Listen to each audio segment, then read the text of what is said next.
How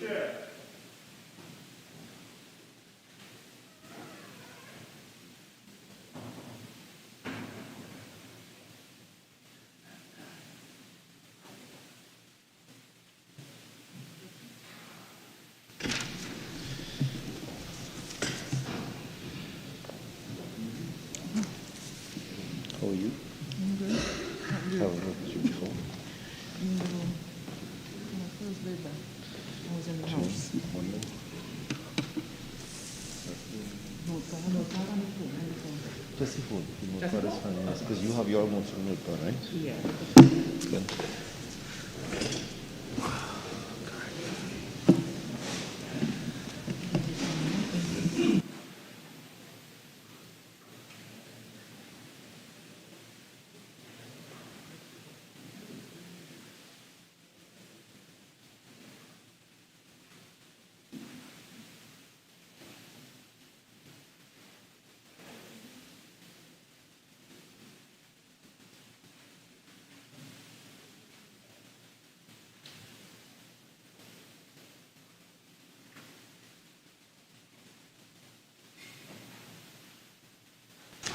As usual.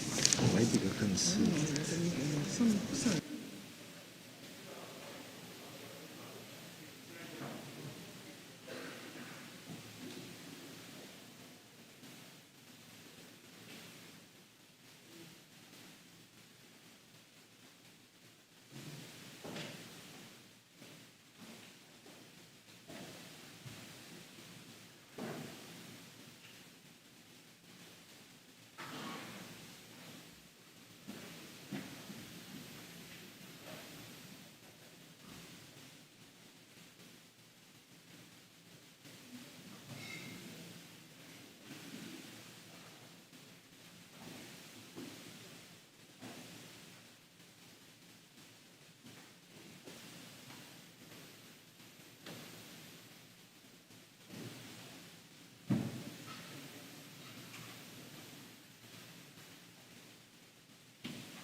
Clauses 1 and 2. Question is that clause 1 and 2 now stand part of the bill. Those in favor say aye. No. Clauses 1 and 2, no, stand back. I did. Those against say no. I think the ayes have it.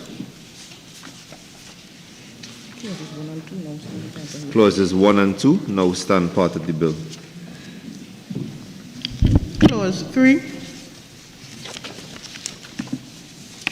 The question is that clause 3 stand part of the bill.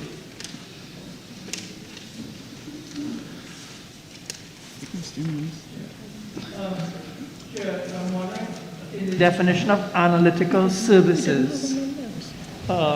He did. Senator Gopi Schoon had mentioned about how segmentation by compound and species, that this is not just cannabis.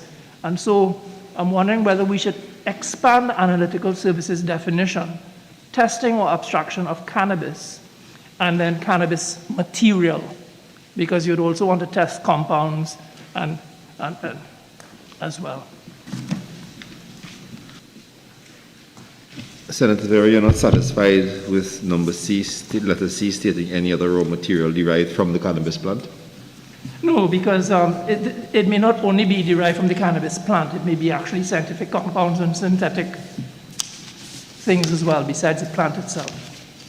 Just a suggestion. Okay. Any responses from? Can I just ask Senator Vera to just repeat what he is proposing as the addition after abstraction of cannabis, the language? Yes. Because that's not a written circulation.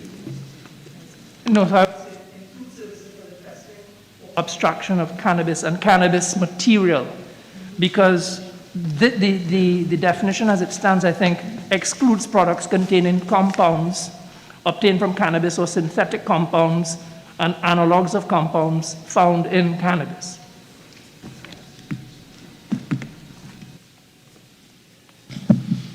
Well, in principle, Mr. Chairman, I wouldn't object, given that cannabis material is defined separately from cannabis.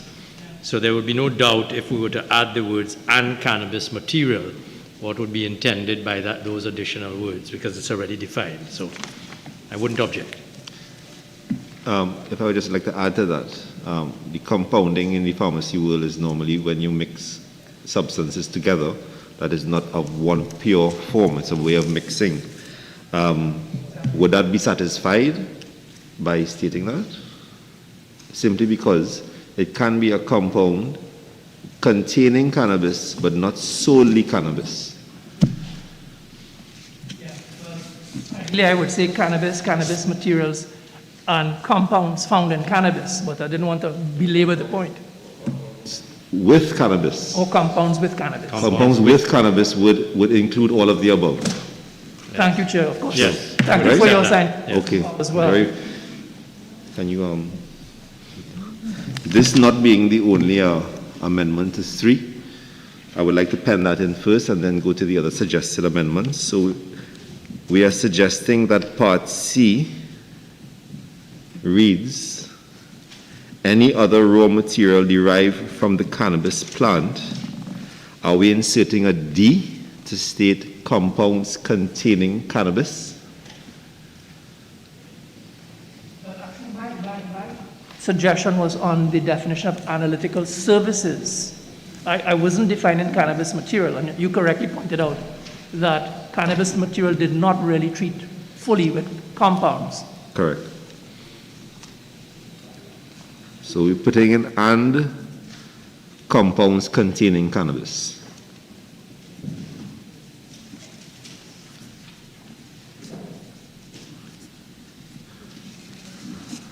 And that is in the definition of analytical services, Chair.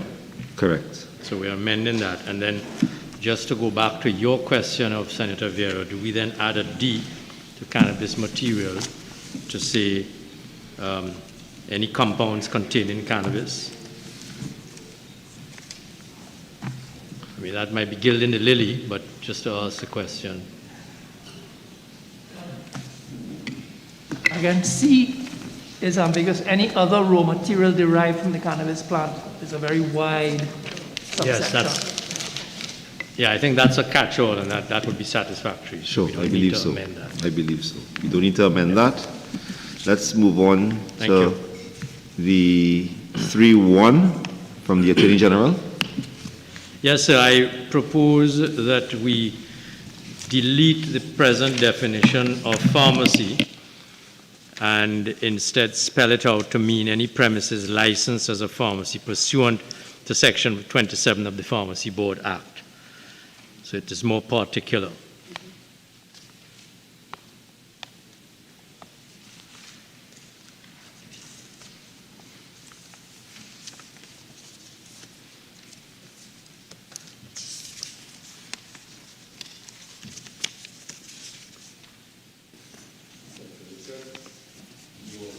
Amendment to 3. Yes, Chair, through you, if I could get the explanation from the Honourable AG as to why it is necessary for B to be included, which states the use or consumption of medicinal cannabis by a patient.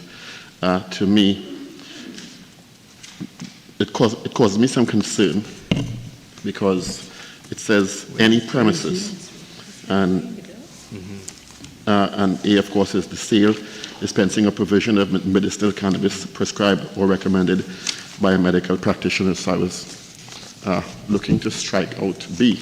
Is there a reason that is included there specifically?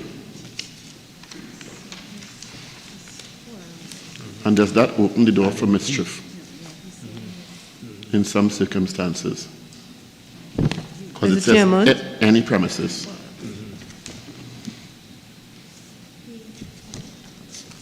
Mr. Chairman, I'm not sure where we're at now. Could you repeat? We're at dispensary, if I could, Mr. Chairman. Clause 3, what now? We are on page 4, which is the definition of dispensary. Which begins on page 4. Ends on page 4, correct. Page 3 into 4. So page 3 into page 4, for the definition of dispensary as a suggestion and point of clarification by Senator Richards. Does that help you?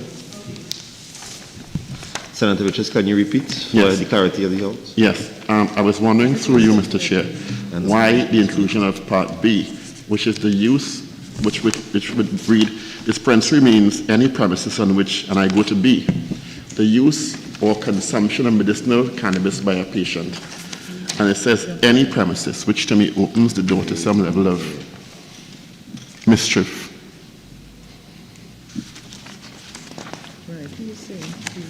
You are instead proposing the amendment that you have in your, as a complete amendment in place of A and B? Is that Yes. Yes.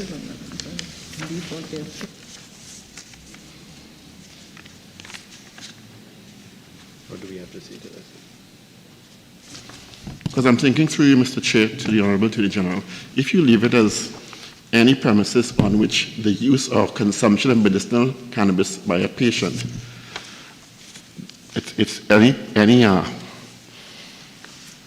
premises is absolute. I mean, it could be in the corridor along the hall.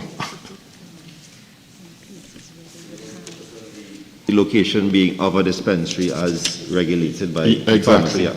Correct. Precisely. Yeah.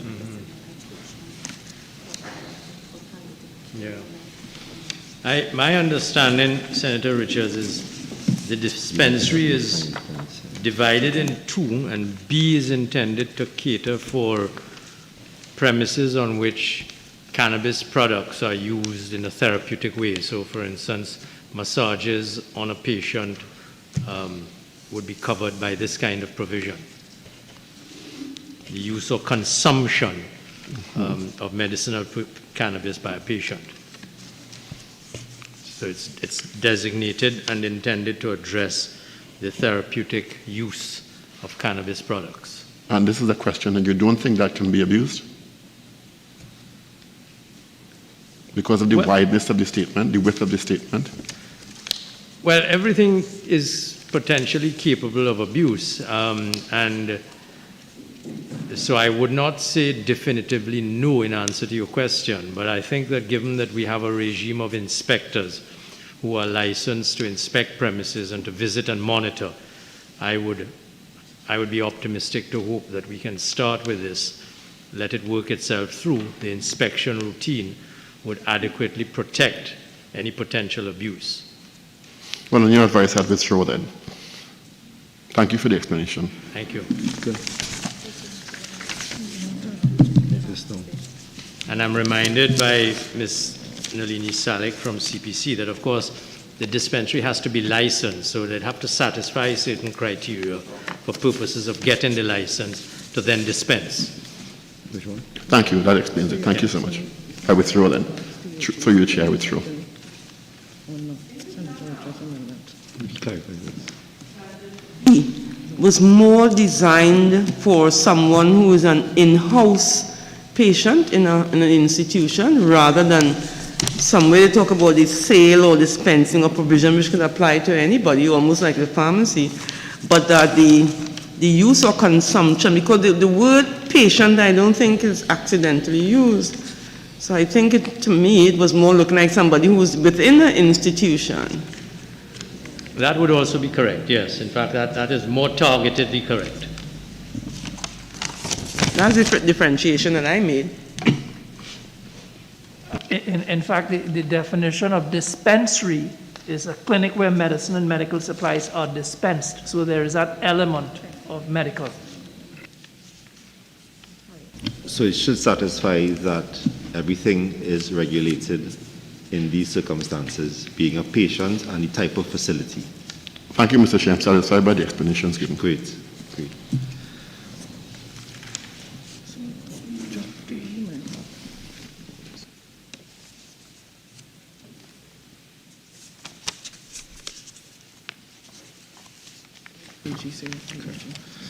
So, the Attorney General, the amendment to Senator Richards is, having been explained, is not accepted.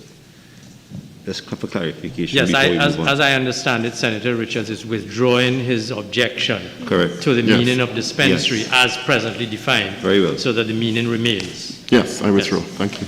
Thank you.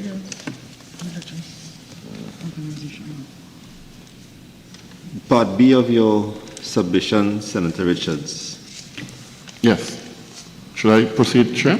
Please. Thank you. Well, as I said in my presentation last week, the word religious organization has been used in several parts of the act, the proposed act, and it has not been defined. I know it's something that we discussed in the Joint Select Committee quite extensively on many occasions, and it was a complicated discussion.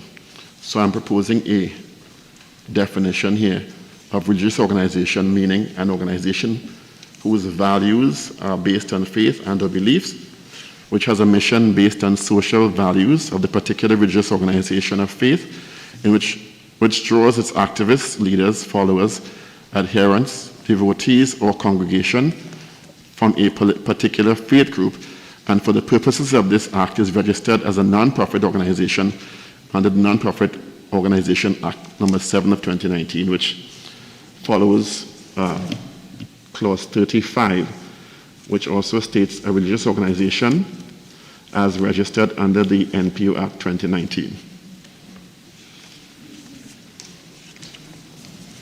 Attorney General? Mr. Chairman, I have no objection to it, and I just propose one further very minor amendment, given that the groups are pluralized, activists, leaders, followers, adherent, should be plural, adherents. Yes, that was an oversight on my part. I Yes. meant adherents, plural. Thank you. But other than that, I accept that amendment. Thank you, through you, Chair. That's good amended.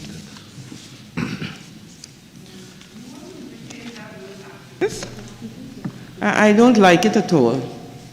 It gives a connotation that is not entirely in keeping with the other aspects of the religion, the devotees, the leaders, the followers, and so on.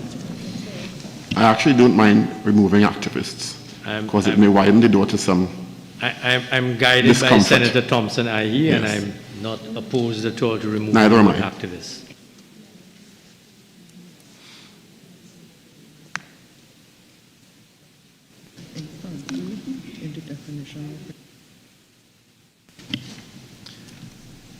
The question is, I wonder whether we could insert believers instead of activists. I think devotees devotees would capture, cover that. Yes, Devotees would cover that, capture yeah. that. Yes. The question is that clause 3 be amended as circulated by the Attorney General and Part B, 3B as proposed by Senator Richards with the omission of the word activists. And the pluralization of adherent. Organization. Yes. Yes. The pluralization of adherent to become plural adherents. Okay. Yes. I'll repeat the latter for clarity.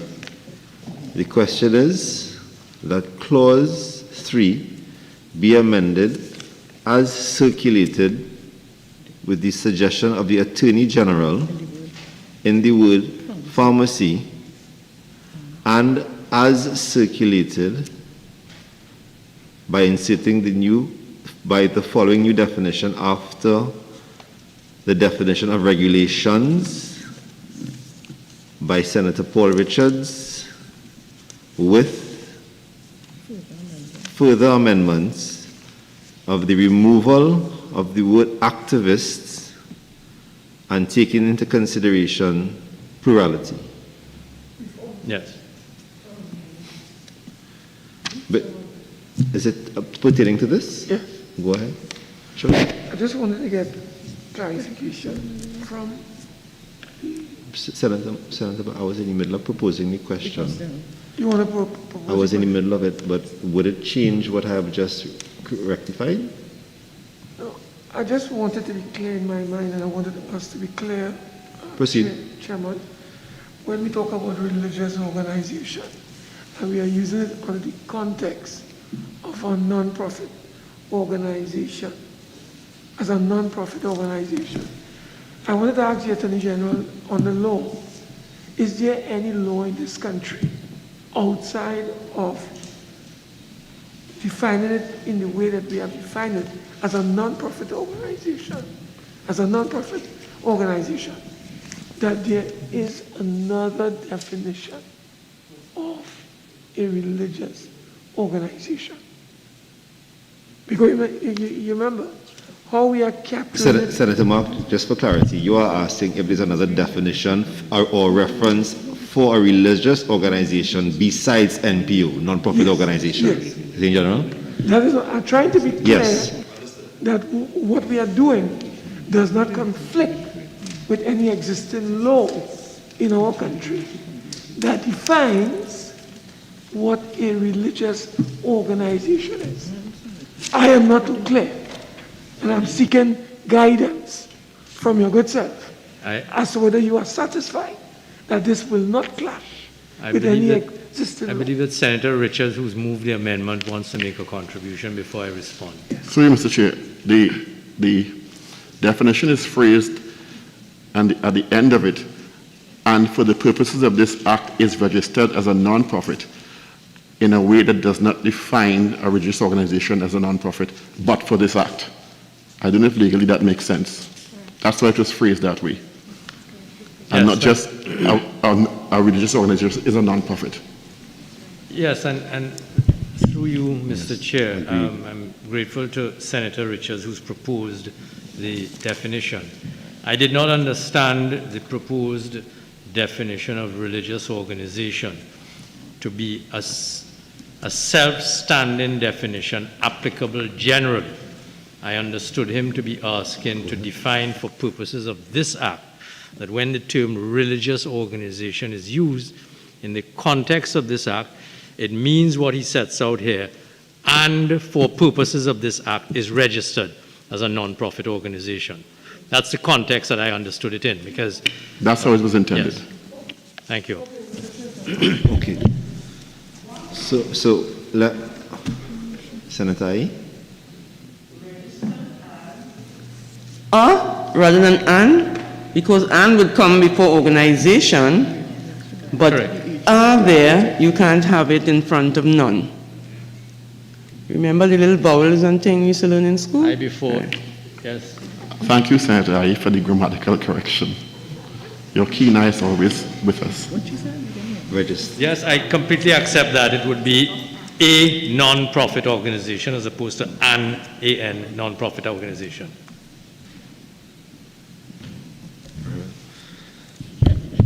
Grateful to Senator Thompson. The question is, many thanks to you, General. The question is that clause 3 be amended as circulated by the Attorney General's suggestion that pharmacy means any premises licensed as a pharmacy pursuant to Section 27 of the Pharmacy Board Act, and further amended by inserting the following new definition after the definition of regulations to read: religious organization means an organization whose values are based on faith and or beliefs, which has a mission based on social values of the particular religious organization of faith, and which draws its leaders, followers, adherents, devotees, or congregation from a particular faith group, and for the purpose of this act is registered as a non-profit organization under the Non-Profit Organizations Act number 7 of 2019. Those in favor say aye. Chairman, if I may be a little pedantic, I am advised that a proper legislative draft in the second line, based on faith and or beliefs, we shouldn't include the word or there. It should be based on faith and beliefs. I apologize. I'm properly instructed by my legislative drafting team who sit beside me. Sure. I'll come out through again for you. Thank you. No problem. It's just the third time for number 3. 3 is a charm. The question is that clause 3 be amended as circulated by the Attorney General by inserting after pharmacy means any premises licensed as a pharmacy pursuant to Section 27 of the Pharmacy Board Act, and further amended by inserting the following new definition after the definition of regulations.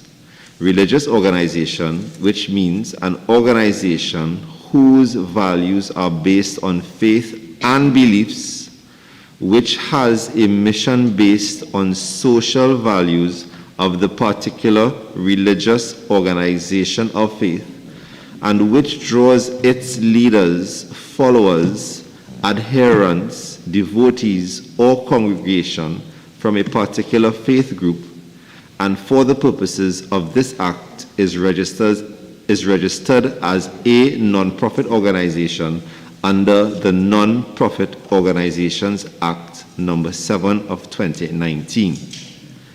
Those in favor say aye. Aye. Those against say no. I think the ayes have it. Clause 4. Mr. Chair, just for clarity, so I withdraw my act and let the AG's amended act, including that, go through, right? Is that the procedure? Proceed, repeat yourself, Mr. Secretary. Is it that the procedure, this is now the standing, and I don't have to withdraw my original intention? Correct. Thank you. Very well. And take an interest. Clause 4. The question is that clause 4 stand part of the bill. The question is that clause 4 now stand part of the bill. Those in favor say aye. Aye. Those against say no. I think the ayes have it. Clause 5.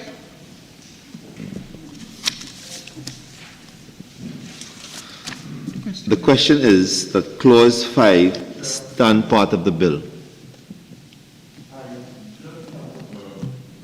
A proposed amendment with respect to, that is 5.2, clause 5.2. In my circulation, I propose that it be deleted and... Where is it? Find it. Let me interrupt, Senator Welch. If we go sequentially, I have an amendment to 5.1 D. Right. Yeah, he has to be. Oh, sorry. Speak up. Correct. So, moving back from the top, the question is that clause 5 stand part of the bill. The question is that clause 5 now stand part of the bill. Attorney General, you had an amendment to clause 5. Thank you, Chairman. In clause 5.1D, so 5.1 says the functions of the authority are to D, take enforcement measures,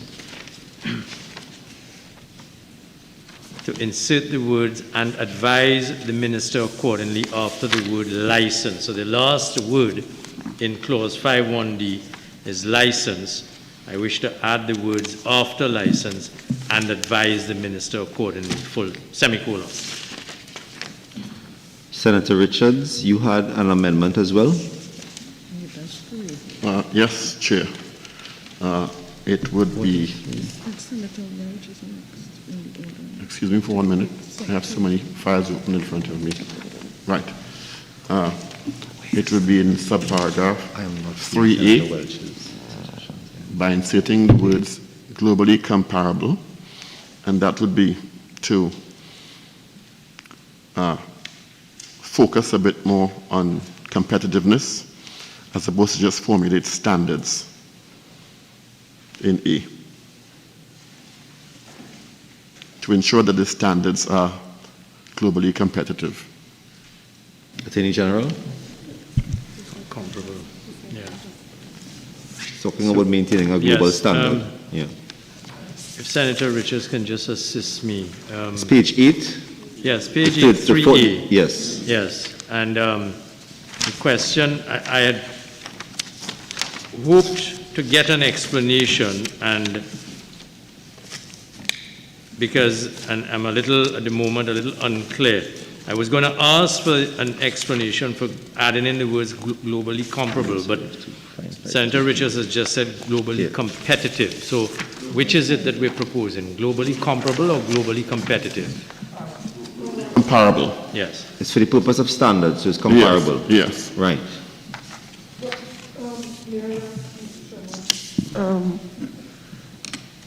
My colleague,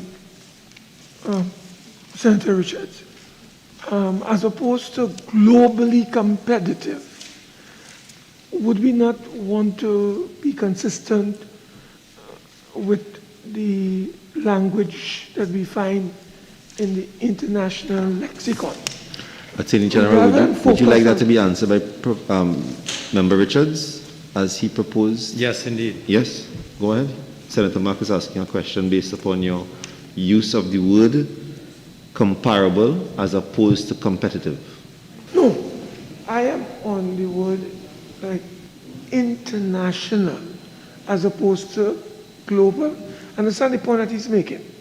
And whatever we are doing, we want to maintain the highest standards.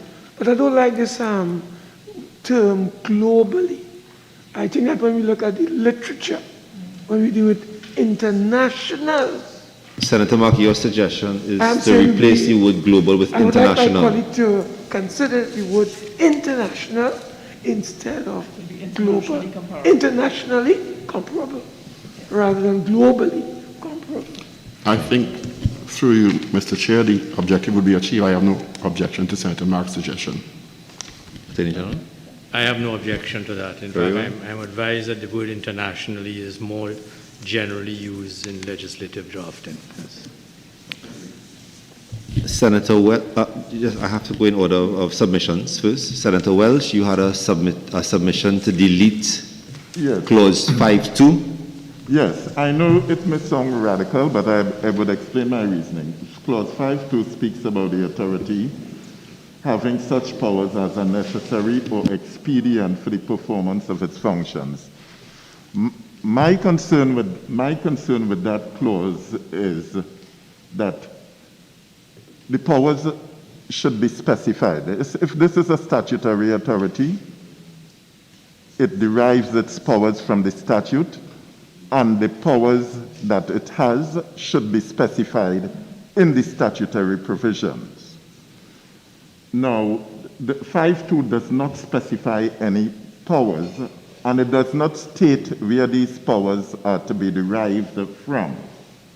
It shall have such powers as are necessary or expedient.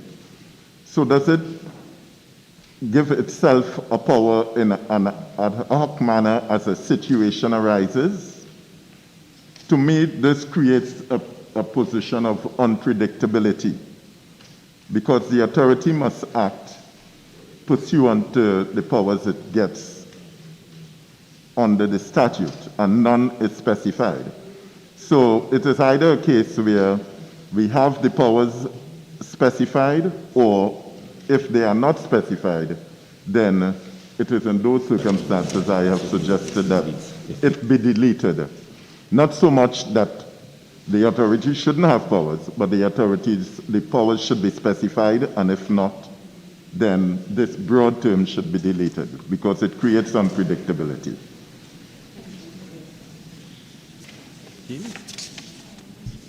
Attorney General?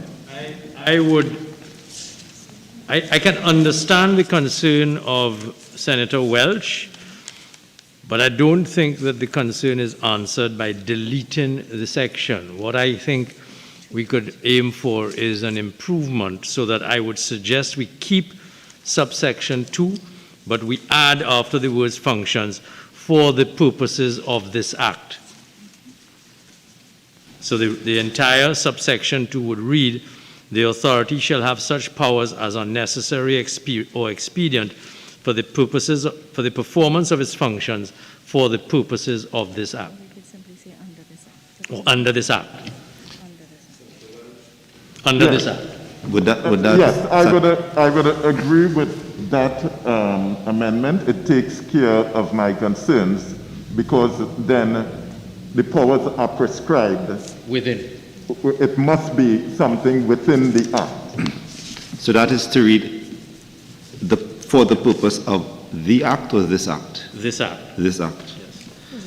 Senator, Under this Act. Right. For the performance of its functions under this Act. Yeah, I'm happy with either. Under this Act. Under this Act. Is Right. Yes. Very well. Senator Vera, you had some a comment? Two things. First, just commenting on this. Under the Interpretation Act, at section 45, under implied powers, the Interpretation Act provides that where written law empowers any person or authority to do any act or thing, all such powers shall be deemed to be also given as are reasonably necessary to enable that person or authority to do that act or thing. So, but the point I wanted to make was really at 5.1f, electronic database. My understanding of a database is that it's an organized body of related information. And so I think it's dangerous to specify a technology. I would suggest that we use technologically neutral language. A database is a database regardless of technology used. So I would just take out electronic. Establish and maintain a database.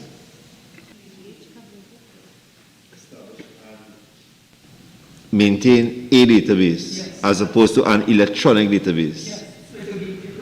Paper, it could be, as technologies evolve, whatever a database would be. If I may, AG, in the Attorney General, sorry, if I may, in the full deliberation, I did recall the elements of RFIDs being placed on plans for the purpose of tracking. Now, if that, Senator Vera, is inside there for the purpose of tracking and labeling plans, that is an electronic database. That is correct. It's because you are going to, from my understanding, you are going to be tracking the concentration and the strains of plants through RFID. So that is a very advanced electronic database. But then it would read, establish and maintain a database to provide for the electronic tracking of the handling of cannabis in accordance with this Act. Attorney General, what is your? Well, I would go with the concern, well, the explanation provided by the chair, and I would maintain the word an electronic database. It's just though, Senator Vera, are you concerned that the startups and people who currently grow, are you concerned that they would be left out by starting off electronically whilst they can provide a database to be tracked electronically? No, my concern is that, look, we will be using electronic trackers for the handling of the cannabis, but the board is also interested in having a database inclusive of the electronic tracking. And so the database I'm speaking about is we don't need to narrow it down. We could just say, because the database could take many forms. But like a log and so on. Yeah. Senator Mark, you had a further clarification? Yeah, Mr. Chairman, I'm just linking. No, I understand F, right? 5.1F, with the tracking of plants. But when it comes to G and H, we are talking about human beings here. We are talking about electronic register of medical practitioners, patients, and caregivers. And when we go to H, we are talking about establishing and maintaining other registers and databases as may be prescribed. My concern here, Attorney General, through the chair, is that there's something called the Data Protection Act that deals with personal data that is of a confidential nature. and cannot be released without a person's consent. But the way how this is structured here, and you're talking about medical practitioners, patients in this instance, I do not know what data we are talking about here. It is as wide as it is broad. And I'm saying you're talking about data for patients, for caregivers. Who's going to have access to this? This is going to be an authority. And the authority is appointed by a cabinet. So I believe we need to ensure, Mr. Chairman, that there are the appropriate checks and balances, and to ensure that this is not breaching the Data Protection Act of our country. So I just raise it for whatever it's worth, because that is what stood out when I look at G and H respectively. So I don't know if the H, you could put some kind of provision here to ensure that this section or these provisions are not abused by the authority, because they are going to have custody of these things, because the functions of the authority under 5.1 would be among other Thank you, Senator Moore. So I think we need to be careful. Senator Vera, you have something to add to that? Yes, thanks. So first of all, subsection H takes care of my original concern, so I withdraw my first point. Okay. Senator Mark has raised an important point, very interesting, but establish and maintain such other registers and databases as may be prescribed does not necessarily imply a breach of the Data Protection Act. So you will have your databases, but you would still have to observe the requirements of that parallel legislation, which relates to sensitive personal data and the like. So it's a good point, but I don't think that this really offends the Data Protection Act. Yes, thank you for that, Mr. Vera. And in answer to Senator Mark, whilst I know that Senator Vera has withdrawn the question that he had raised on F, there's an element of F which I think is relevant to the discussion that we are about to have on G, which may have prompted your concern, Senator Mark. And it is that when we were discussing F, we talked about an electronic database to provide for the electronic tracking of.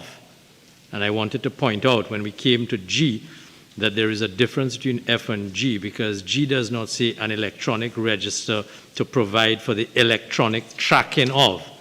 So that concern doesn't exist in relation to G. And I think that your concern could be handled simply by amending it to say, establish and maintain an electronic register of the names and addresses, simply that, of medical practitioners, patients, and caregivers in accordance with this Act. Because we know from the rest of this Act, a monitoring process has to take place, a caregiver may be removed or may remove himself. The register should have names and addresses so the authority can keep in touch with people. Thank you, Attorney General. The question is that Clause 5 is that table for Clause 5. I do apologize. Senator Timal, please proceed. Yes, I'm proposing in subsection 1. Well, what I have there proposed in Roman 1 and Roman 2 would be dependent on the acceptance of Roman 3. Is that this? And Roman 3, I'm proposing to insert a new subparagraph of the subparagraph M, which would be subparagraph N. And the wording is identify and protect the vulnerable, discourage use of cannabis for the vulnerable, and ensure that prevention and rehabilitation treatment policies and measures for cannabis use disorders are identified and implemented. The thinking behind this, Chair, is that, based on my contribution, is that to bring balance to the functions of the authority, to ensure that also not only the benefit side of cannabis is looked at, but the adverse effects side of cannabis is looked at. And by including this subclause, it would ensure under legislation that adequate resources, in particular funding, is made available for this, what I consider to be a critical aspect coming out of this bill. Attorney General, are you clear on his Yes, I am, and in principle, I don't have any objection to that proposed amendment. I think it should be lettered M, and what is currently M should become N, because the last subsection, perform such other functions assigned, is the catch-all that incorporates all of what precedes it, so that instead of it being lettered N, it should become M, as in mother, and the present M should become N, as in none. But subject to that, I accept in principle. I'm in agreement with the slight adjustment that the Attorney General is proposing in terms of the numbering. And your suggestion, his suggestion, Attorney General, about in subparagraph 3B? Yeah, and if I may, in subparagraph 3B, I am proposing inserting the words, including its public effects, after the words in respect of cannabis. I feel that the research aspect falling under the functions of the authority seems to be a bit skewed more to development and research of the cannabis industry. And I'm suggesting we specifically include public research, public health and social effects research in that clause. So that's why I'm suggesting including its public health and social effects after the words in respect of cannabis. Attorney General. The only question, if I may, Sure. Chair, through you, the only question that I had, and it's really for precision, B speaks of facilitating scientific research. So the question is, are you intending that scientific research should include its public health and social effects? Because it may be more appropriately that we leave B as is and we add a C to deal with, in performance of its functions, the authority shall be empowered to conduct research in respect of the public health and social effects of cannabis. Because I'm not sure that researching public health and social effects is a scientific exercise. That's the only concern I have. So that, just to be clear. I think it enhances what I'm proposing here. Yes. So I have no objections to what you're proposing. Are we finished with N? One moment, please.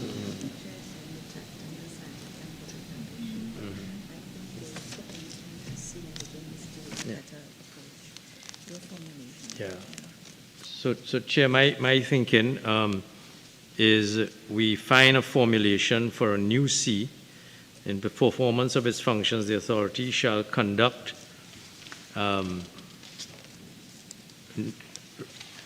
research into the public health and social effects of cannabis.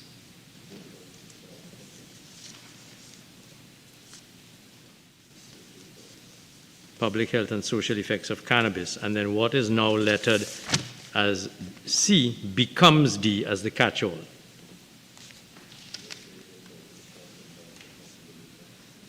Public and social effects of cannabis. Yes, research into. Yes. Wow.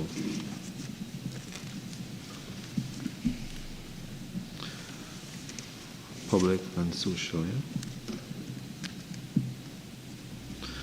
Okay. Mr. Chairman, could I?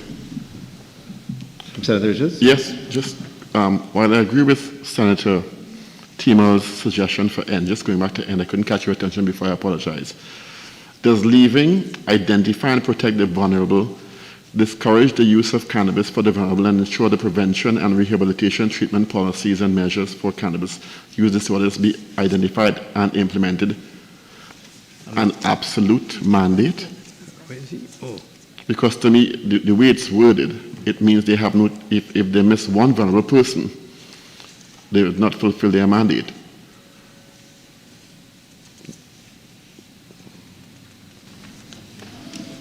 I'm not following the concern that you have. Identify, protect the vulnerable. It seems like an absolute mandate, the way it's worded, as opposed to identifying mechanisms to protect. And I'm not being very prescriptive, but it sounds like an absolute mandate. You can't fail. Are you speaking of the amendment, you Yes, proposed the amendment, or are you speaking about amendment, what yes. exists in the bill? Senator Tima's Okay, so you're saying amendment. what we were hoping to classify as M should read? I'm just asking for clarification from the AG, the way it's written. Sure, sir. I think the context of vulnerable was being proposed in a group context. It's a group captor, and not necessarily individual by individual. So what I felt is that if we use the term vulnerable, it essentially, it's a group captor per se, and it does not necessarily hold the authority responsible for every single individual. Okay, thank you. Thank you for the clarification. Okay, so I'm going to make, On the same one, pardon me? if I may. N, identify and protect the vulnerable, discourage use of cannabis for the vulnerable, and ensure that prevention and rehabilitation treatment policies and measures for cannabis use disorders are identified and implemented. And I wanted to know, because the measures for cannabis use disorders, you are providing measures for the disorders, but then where is the identification of the cannabis use disorder come in? Because when you look at cannabis use disorders, it is something that you first have to identify before you have the measure for it, so how do you phrase it to first identify? Because when you're talking about the measures, you mean you're treating with something, but first you have to identify it, and I was looking to see if it's captured in the first identifier. I'm not sure it is. You understand, Mr. Senator Timo? Please. Yes. I mean, it is Senator Tima's amendment, and I don't want to speak for him, but I understood measures for cannabis use disorders to be a specific that is articulated there in anticipation of the fact that the authority has other functions. So if one were to look at 3B, it has the function to facilitate scientific research in respect of cannabis. That research could produce evidence of the potential for disorders in a particular exposure. And therefore, what I understood that term to mean is that where those disorders might manifest themselves, the authority is given the responsibility to take measures to protect the discerned disorders that may manifest themselves over time. That's how I understood it. You've done it, you have explained it much better than I would have. I have a question on that same chair.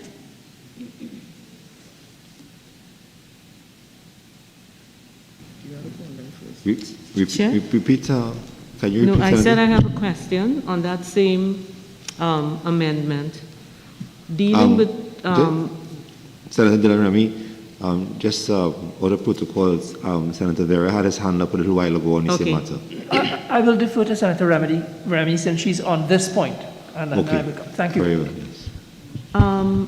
so this is the board, the responsibility of the board. Identifying and protect, okay, let's go back to the original. It starts, 5 says, 5 says, The functions of the authority are 2.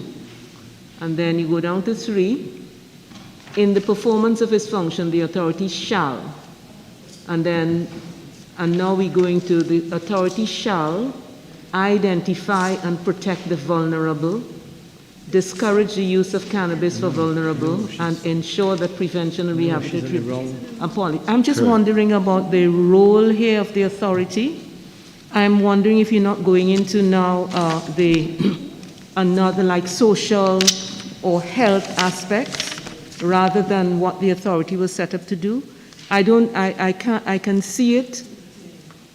Yes, I can see it. I don't know how the authority is necessarily going to perform this function, put it this way. I'm not sure that is what the authority is set up to do. So I can see generally talking about having a responsibility to be concerned about rehabilitation and treatment policies, but I can't see the authority being responsible for this. So I just have a question there, Senator Timol and Attorney General. Well, if I could just say two things, please, Mr. Chairman, through you. I was going to propose in relation to Senator Timol's proposed amendment N that we should say identify mechanisms to protect the vulnerable. That's one thing that I was going to suggest. And the second thing that I say in answer to you, Senator, N is identified as part of 5.1, not 5.3. I think you were reading it as part of 5.3, but it is proposed as part of 5.1, and you'll recall I had said it should come before the catch-all M. So it should be relettered N, and then 3M would follow, 1M would follow, perform such other functions assigned to it. I got the impression you thought, in the contribution that you just made, that Senator Timol's proposed amendment N was going to be part of 5.3, but it is in fact part of 5.1. I don't know if that helps to address the concern that you had. I think so, yes, it does. Senator Vera? Well, I join with Senator Timol in pushing always for the authority to be mindful of its social responsibilities and what this is about. And I also wanted to add, as I had said in my contribution, particularly when it comes to things like cultivation,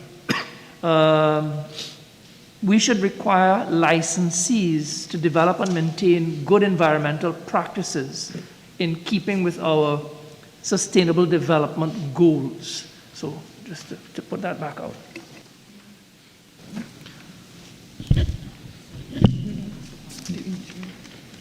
Through you, Chair, I understand Senator Vera's contribution to be a comment. Correct. To elucidate the conversation we're having as opposed to a proposed amendment. Correct. Thank you. Without further ado, the question is that Clause 5 be amended as circulated by the Attorney General, further as amended and further amended to replace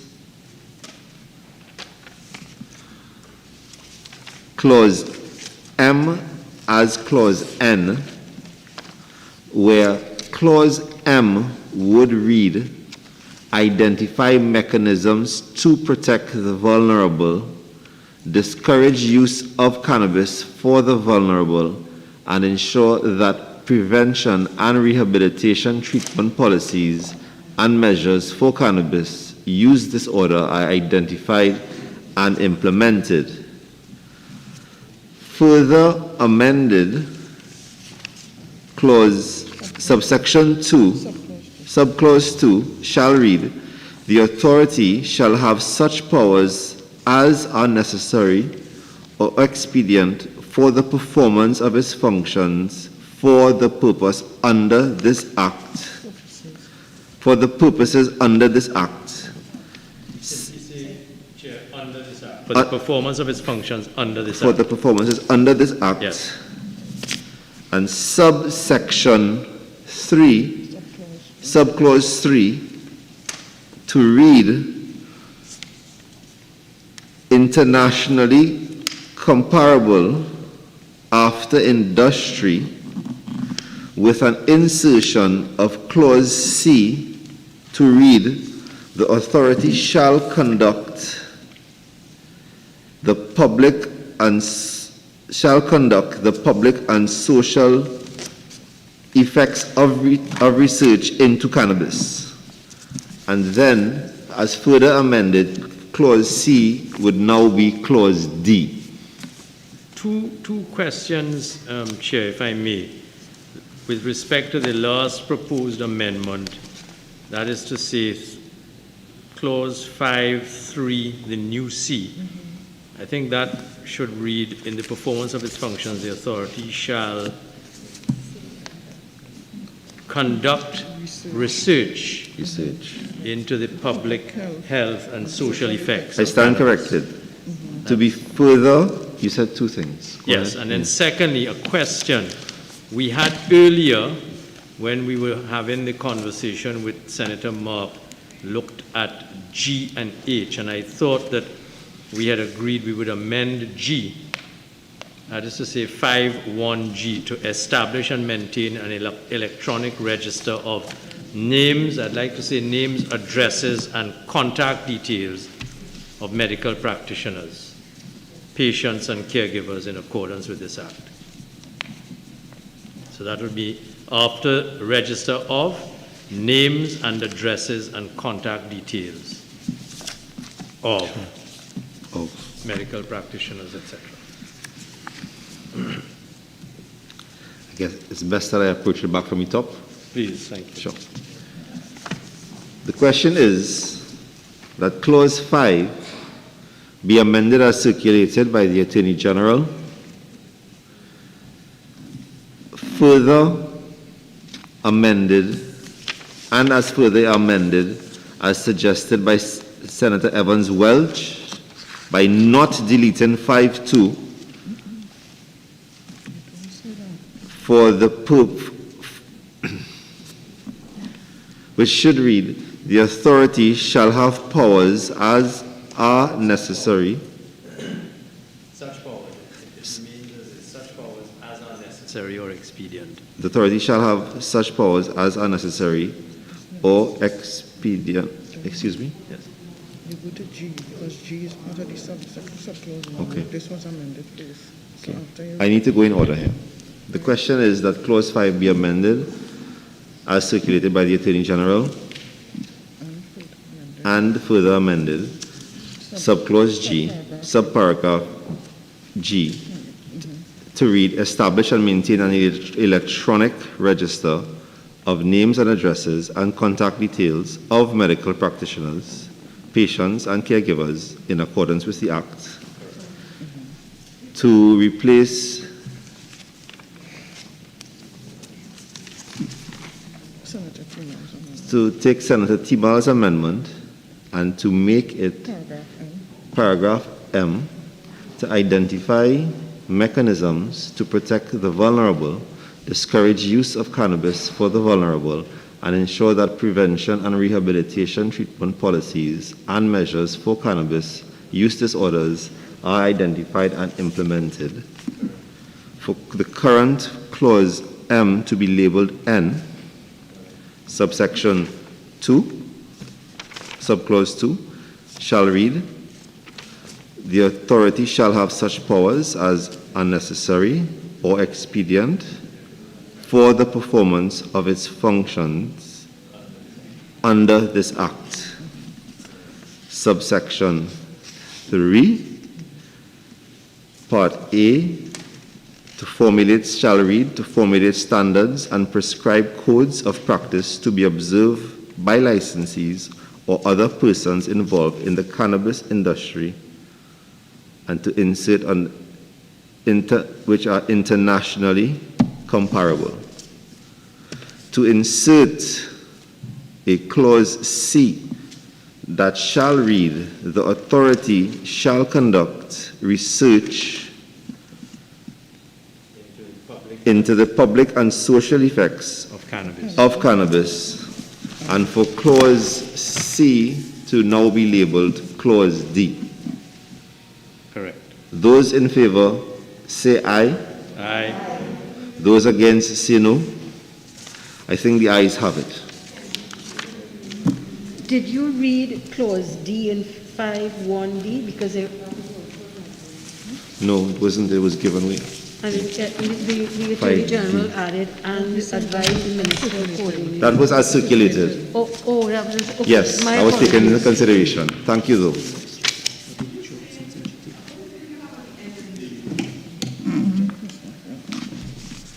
Five D, as circulated, was as 3A, we're dealing with here. Formulate. 3A? okay. That was when we changed the suggested globally comparable to internationally comparable. All right, then you hyphenate that. No. No, Why not? it is yes. It's a compound word now. Yes, it's hyphenated. Yes, and what do you have at the end? That A, how does A end? After industry, you said something? I heard something which are in... Does it end with industry? Does 3A end with the word industry? Senator, the question was placed already, and the consequential amendments will be taken care of after with the drafting in the language use, in the use of language. We have already passed about 6 or 7 amendments to just this one point, and we have reached, the ayes have it, and we need to move forward.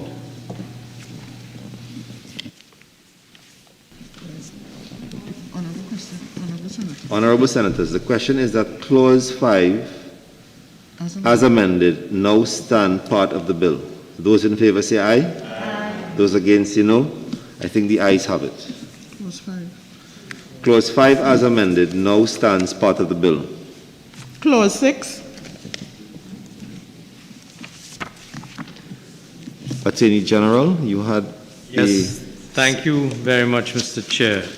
I wish to propose an amendment to clause 6, subsection 2, or subclause 2, and the board shall comprise, in the first line, the board shall comprise 11 persons instead of 9 persons, so the word 9 would be struck, and in place 11, and it will continue to read as it exists. And then when we go to A through to I, what exists currently, A, B, and C remain, and when we get to D,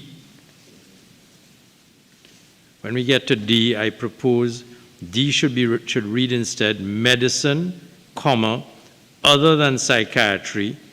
We then add a new E that says psychiatry, and then we continue F, scientific research, G, agriculture, H, law enforcement, I, education, J, drug rehabilitation, or K, public health. And that would give us 9 categories from which not 9 categories, but 11 categories from which the 11 board members will be chosen. And I proposed those amendments taking into consideration some of the contributions that were made, in particular to add the profession of psychiatry in addition to medicine, and to add a public health component for the board. Senator Lakshmi Dayal, you had 2 amendments. Yes, Senator Mark. Senator Mark? Attorney General, through the chair, in an effort, and I want to thank the Attorney General or to indicate my withdrawal of my amendment on the psychiatry part, which he has now incorporated into the changes to 6 subsection 2. in terms of the disciplines. Mr. Chairman, I'm proposing an amendment to 6 subsection 2 to include after the word president the following words. Mr. Chairman, after the word president, we would like to insert the following words.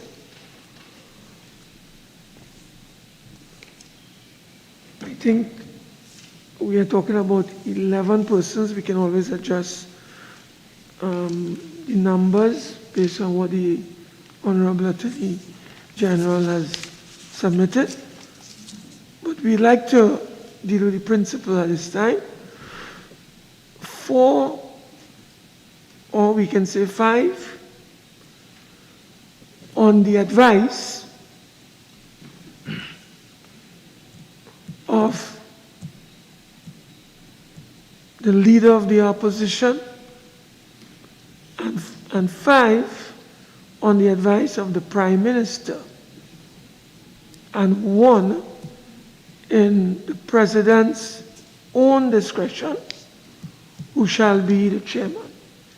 Now, Mr. Chairman, we want to deal with some institutional strengthening. We want to address checks and balances. We want to ensure the strengthening of the democratic fabric. And of course, we want to focus on greater transparency, accountability, and equity. And hence the reason we have put forward these amendments for consideration, rather than... Thank you, Senator Mark. Attorney General, a response to that? I don't accept that proposed amendment, Mr. Chairman.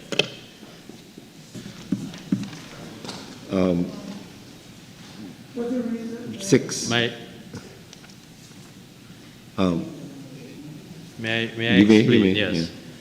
Section 80 of the Constitution already prescribes the manner in which the President will perform functions. And Section 80 of the Constitution says, in the exercise of his, of course, read her, functions under this Constitution or any other law, the President shall act in accordance with the advice of the Cabinet or a minister acting under the general authority of the Cabinet, except in cases where other provision is made by this Constitution or such other law, and without prejudice to the generality of this exception in cases where by this Constitution or such other law he is required to act A, in his discretion, B, after consultation with any person or authority other than the Cabinet, or C, in accordance with the advice of any person or authority other than the Cabinet. The prescribed drafting that is used in Section 6 therefore employs the formula of Section 80 of the Constitution and says that the President shall act. It doesn't go on to say in his discretion or her discretion, which should capture subsections A or B or C. So the intention is that consistent with Section 80, subsection 1 of the Constitution, the President will act in accordance with the advice of Cabinet, and we think that that is adequate for the circumstances. Thank you, Attorney General. Senator Richards, you had a suggestion, a proposed amendment for 6. However, taking into consideration what was circulated by the Attorney General for 6, do you? I wish to withdraw since You wish the to Attorney withdraw, General's okay. new proposal improves and fulfills the intention of mine, so I withdraw. Thank you, Senator Richards. Senator Timal, would you follow based upon the new classification given as circulated by the Attorney General? Yes, Chairman. I think in the context of Thank you. There was also Senator Welch. You also had a suggestion for 6. Yes, Mr. Chair.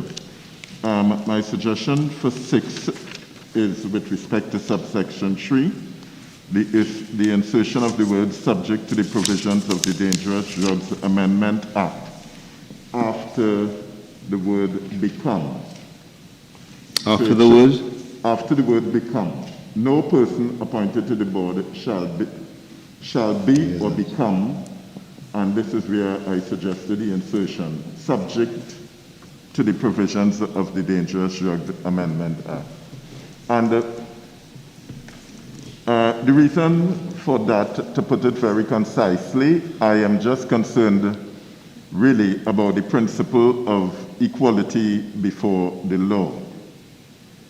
The law should apply with similar consequences and implications for all persons. And I am thinking that if we have had the Dangerous Drugs Amendment Act, which legalizes generally the use by all citizens in certain limited amounts and in certain specified circumstances, it should equally apply to persons, even though they may sit as members of the board of this authority. I'm thinking that any concerns about conflict of interest would be taken care of by the fact that the proposed amendment still does not allow for a board member to have a pecuniary interest in any entity regulated by the authority. That would certainly be a conflict of interest. So it does not allow them to have any interest in any such, and also many aspects of handling they would still be prohibited from engaging in when one looks at the definition of handling. But when it comes to what applies to all citizens equally, under the Dangerous Drugs Amendment Act, they would be entitled, as every other citizen, to engage in... Thank you for the input, Attorney General. Thank you, Mr. Senator Welch and Mr. Chairman. I accept the point in principle, but I would suggest that the language be introduced differently. So how I would suggest is that section 6, subsection 3 should say, begin with a capital S for the word subject. Subject to the provisions of the Dangerous Drugs Amendment Act, no person appointed to the board shall. And it continue as is. So that proviso commences the section and qualifies everything else that follows. And what I understand Senator Welch to be saying, and I think that this serves the purpose, is conceivably a person appointed to the board under the Dangerous Drugs Act could be growing 4 ganja plants in his backyard and should not be disqualified from being engaged in or handling of cannabis by that. So by introducing subject to the provisions of the Dangerous Drugs Act, it allows him to have his 4 ganja plants in his backyard and yet to be a member of this board authority, because that is already decriminalized. Do I understand you correctly, Senator Welch? Yes, indeed. Yes.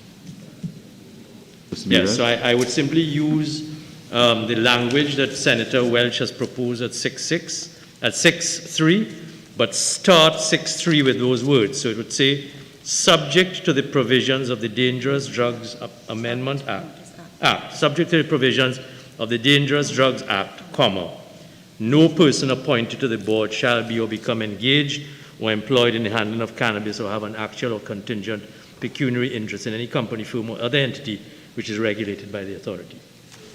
Yes. I am satisfied by the shifting of the words by the Honorable Attorney General from where I have suggested they be inserted to where he now proposes. Both yourself, Senator Welch, and Senator Mark made suggestions, Senator Lakshmi Dayal made suggestions on 6.6.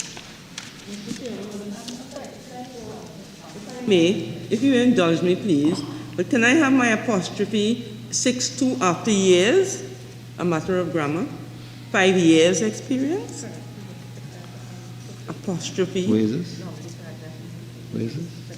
Yes, Senator Thompson is correct, and that would have been picked up in the proofreading, but we are grateful, yes. I've heard the proofreading argument before, but there are lots of pieces of legislation that has not been picked up. Thanks for the contribution. With respect to the proposal by Senator Welch and as changed by the Attorney General was subject to the Dangerous Drugs Act, I know you can't reference an amendment because it's all part of one act, but are there other licenses that you can issue under the Dangerous Drugs Act as it stands? And if a person, you're saying subject to the Dangerous Drugs Act, if they are issued a license under that act, would they now be allowed to sit on the board because you are saying that subject to the provisions of the act? Because what the intention that Senator Welch is trying to raise, which is a good one, is that if you have your 30 grams or whatever you're allowed, or you have your 4 plants, you shouldn't be exempted. You shouldn't be prevented from sitting on the board. But if the wording suggested means that people who also have other types of licenses under the Dangerous Drugs Act would also now be allowed to sit on the board, and I don't know that that is the intention we want here. Which section is this?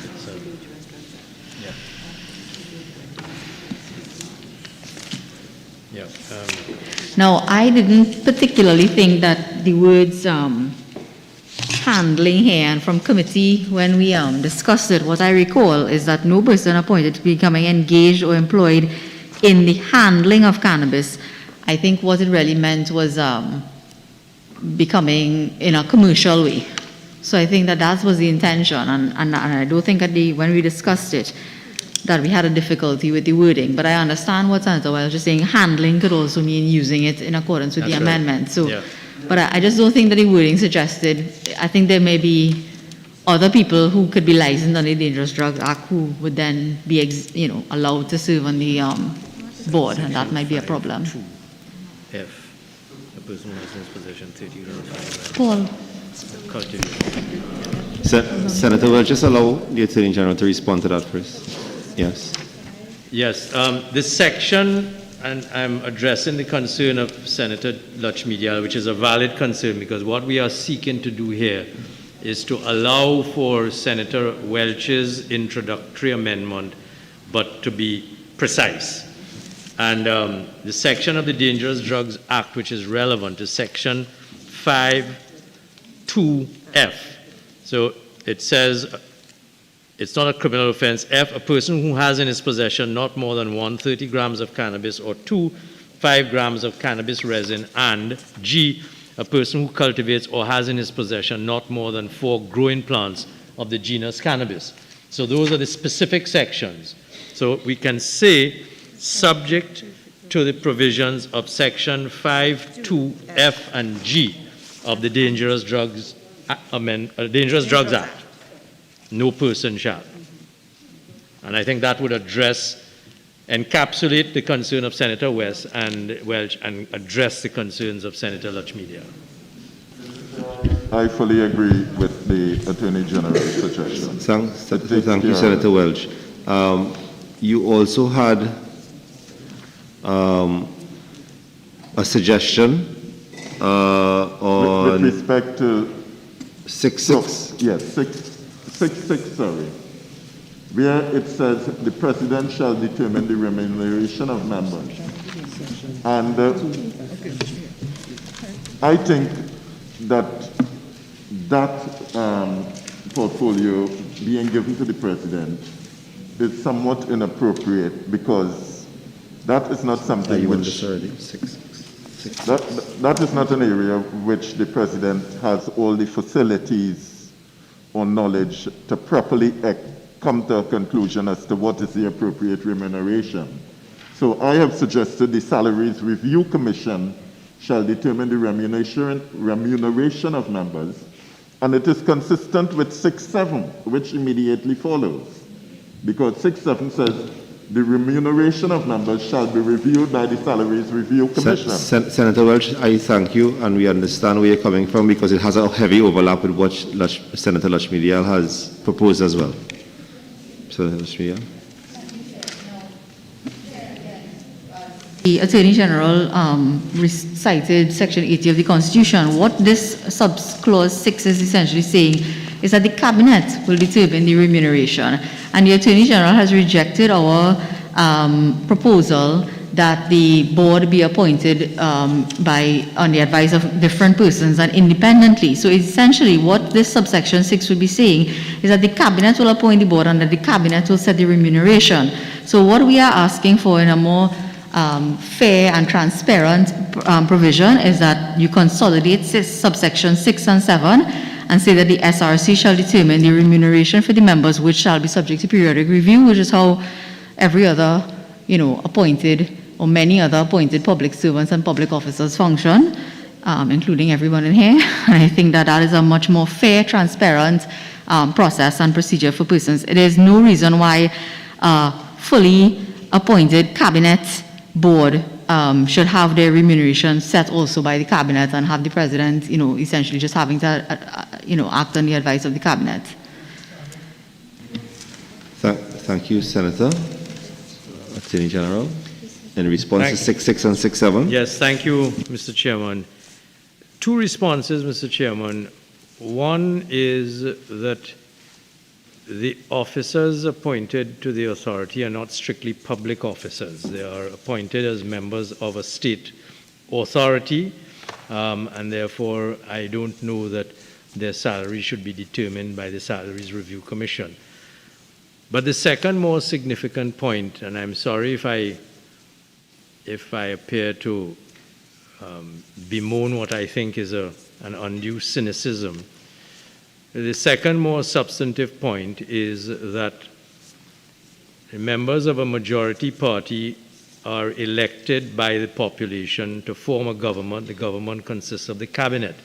The bottom line to that is that the government has the constitutional authority by the electoral vote and the constitution to govern through the cabinet. And there is nothing cynical about the appointment by someone, by a member of the cabinet. And I think that it is consistent with good governance procedures that we allow that to apply in this case. Thank you, Attorney General. So the question is that, Senator Ma? I said before you kindly before you put your question. Attorney General, just thinking, do you know of any discipline that governs some expertise in this particular plant-like substance that we are focusing on? In other words, we're talking about cannabis. And I'm asking the question through you, Attorney General. Is there something called cannabis science? Is there something called plant-based science? No. I'm not following you. I'm not hearing you clearly. Cannabis. Science. Is there something called cannabis science? Yeah, because I'm saying that we have disciplines here, and not a single person in the disciplines that we have outlined has that kind of experience. So I'm just asking you whether, for instance, there is something called cannabis science, a discipline. And if there is such a discipline, then would you not want to consider having somebody having some discipline here in the makeup to ensure the composition of your board is balanced in a way? May I say? I'm just asking. Sorry, Chair. I was happy to answer, but I believe Senator Vera has a contribution. I'm guided by you, Chair. Thank you. Just piggybacking on Senator Mark's point. Now, I was going to go with cannabis science, but I was going to suggest that maybe someone with analytical chemistry or biochemistry, given the analytical functions of the authority and the science of cannabis.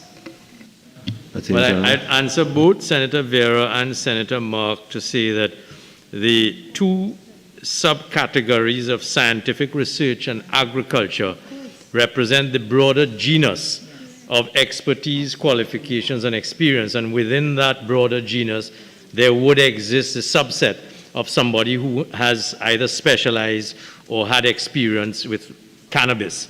So I think that the concern that you have, Senator Mark, is satisfied by the broader genus that exists, scientific research and agriculture.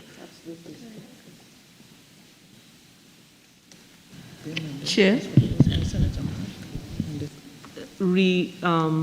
in the comments on the members of the board and remuneration, I just wondered, this board is a board like other boards, right? Where you have different categories and they get a stipend from depending on the category of board that they fall under? Is it the same kind of board? So the stipends are already set. So I'm not sure why the Salary Reviews Commission, is that the Salary Review Commission that reviews those stipends? So therefore, this is recommending that the board gets remuneration outside of that context of the... AG, the in general? Well, I'm not sure if I understand the concern of the Honorable Senator. Already the provision is made, and I didn't address this when I was answering Senator Lutchmedial, and perhaps I should have, because I understood her concern to be that there ought to be a rule for the Salary Review Commission. And if we look at Section 6, subsection 7, already the provision is made in the existing bill that the remuneration of the member shall be reviewed by the Salaries Review Commission. And that may address your question, Senator, in that to the extent that a question could exist whether the salary range determined by the President is or is not consistent with the range that is applicable under the Salary Review Commission regime, that subsection gives an oversight to the Salaries Review Commission to ensure that they are in parity with other persons who fall within the remit of the Salaries Review Commission.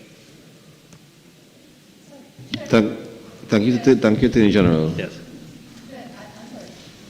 Senator Lutchmedial. The question raised by Senator Dylan Remy about the determination of remuneration, asking about whether or not this board would get normal board fees. The answer is obviously, to me, based on this construction, is no. Because if you're getting board fees like every other state board, then there is no role for the SRC.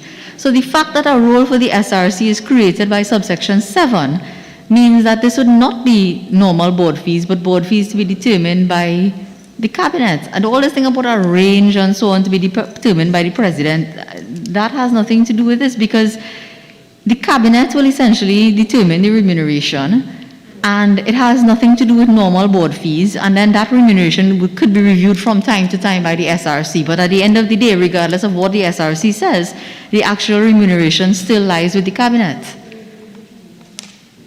Attorney General.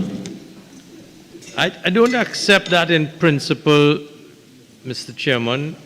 There is an intention behind the provision that allows oversight by the Salaries Review Commission, and I would expect if the Salaries Review Commission looked at the salaries and had a question to ask of the President on the advice of the Cabinet, the President and the members of Cabinet would listen to the concerns and would adjust themselves relevantly in the circumstances of a legitimate concern. I just don't, I'm sorry that I'm still wet behind the ears and not as cynical as some of us are, Senator Lutchmedial. Thank you, Attorney General. Just to be clear on moving forward on Clause 6, the question is, first and foremost, I'm going to deal with the recommendations by Senator Mark. The question is that Clause 6 be amended as circulated by Senator Jayanti Lutchmedial. Those in favor say aye. Those against say no. No. I think the noes have it. Senator Welch, based upon the acceptance by the Attorney General for the changes of your recommendation in 6.3. Do you withdraw your suggested amendment? Just to be precise, 6.6, that is? 6.3. When we place subject to, do you withdraw? Yes, Very well, thank you. Based on what the Attorney General has Very said. well. So the question is that clause 6 be amended as circulated by the Attorney General and further amended,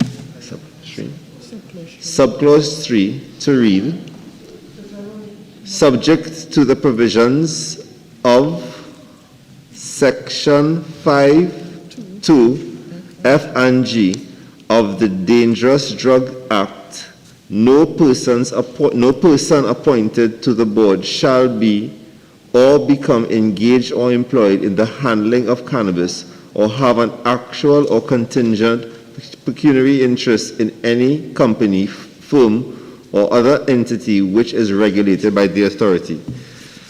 Those in favor say aye. Those against say no. I think the ayes have it. Honorable Senators, the question is that clause 6 as... Pardon? And you haven't put it to the vote. And I have not withdrawn my amendment. I think you asked Senator Welch if he has... No, I asked for the as circulated by Senator Lachmidia. This is both on 6. Yeah. I know, but Correct? what I'm saying, you didn't put it, you put it to vote? I just did. That was what I started off with, sir. Honorable Senators, the question is that clause 6 as amended now stand part of the bill. Those in favor say aye. Those against say no. I think the ayes have it. Clause 6 as amended now stands part of the bill. Clause 7. Senator Welch, you had an amendment, a suggested amendment?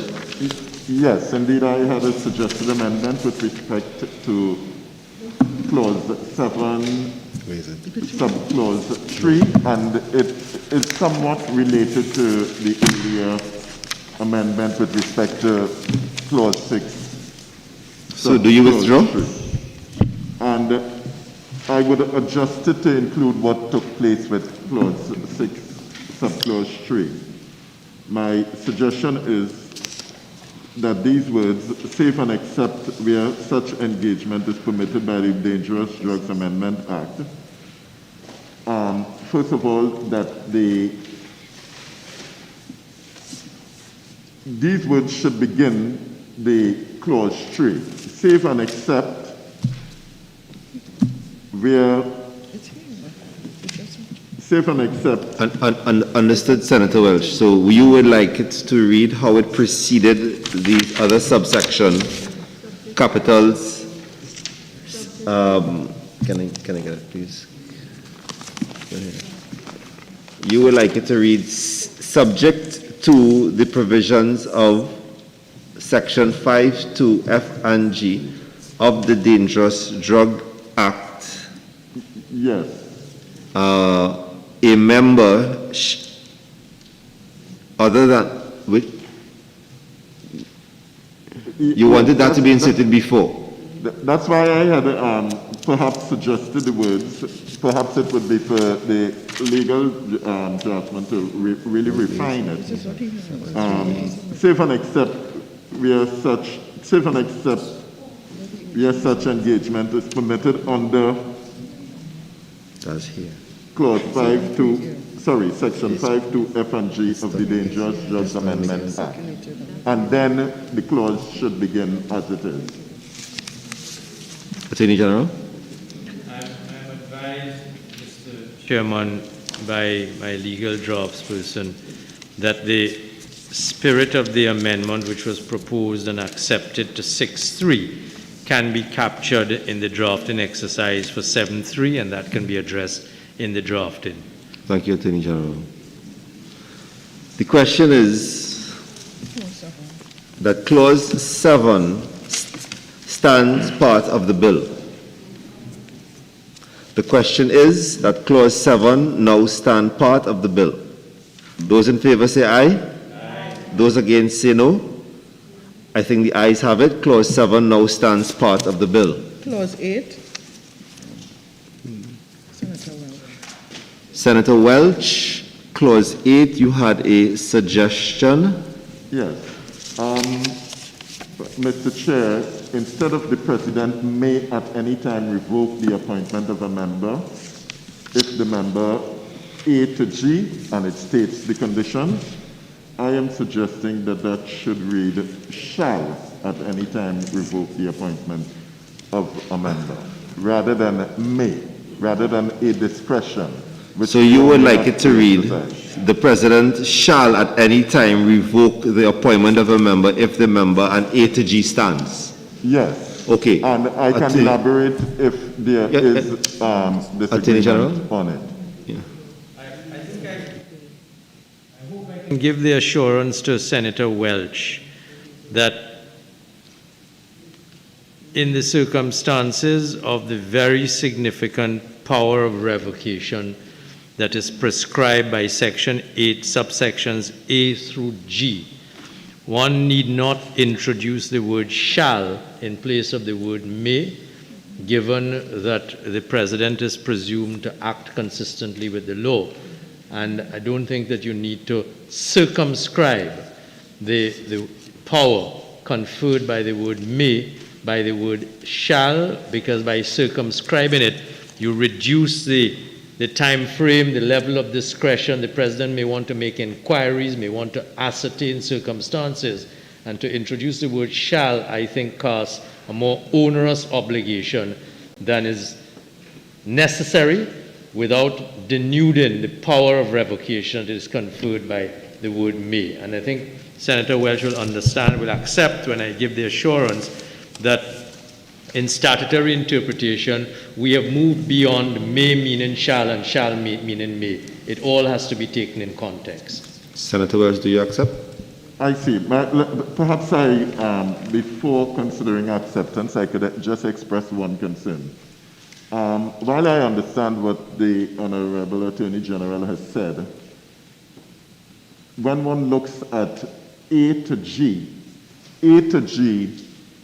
is regarded as established fact, that these things are established as a fact. Is declared bankrupt, becomes of unsound mind, etc., misbehaves in office. And in fact, in some instances, for instance, 8E, becomes engaged or employed in the handling of cannabis. If that person does not resign on his own, which is a statutory obligation if he becomes engaged in the handling of cannabis, if he does not resign as dictated by the statutory provisions, then he is committing an offense for failure to resign. And I am concerned that in theory, what you can have is a situation where someone who has failed to resign and is therefore committing an offense may remain on the board forever if it remains just a matter of discretion in the president.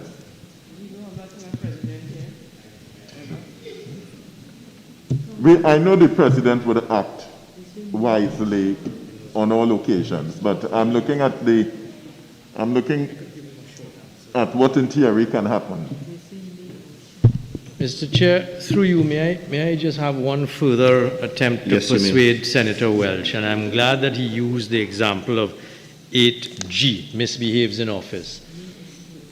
That is a well-known phrase that is used, for instance, in Section 137 of the Constitution, where a judge can be removed if he is found to have misbehaved in office. And the procedure under Section 137 of the Constitution is that the President appoints a tribunal which investigates the fact. Misbehavior in office is a factual circumstance that has to be investigated. And one may find at the end of the investigation a borderline case that doesn't warrant removal. I have had that personal experience. I have been tribunal counsel to 2 tribunals appointed to investigate a Chief Justice of Trinidad and Tobago and a Chief Justice and a judge of the Eastern Supreme Court. And there were borderline circumstances in which at the end of the day, the tribunal in one case decided no. So you have to allow, and that is why I think the word may is important.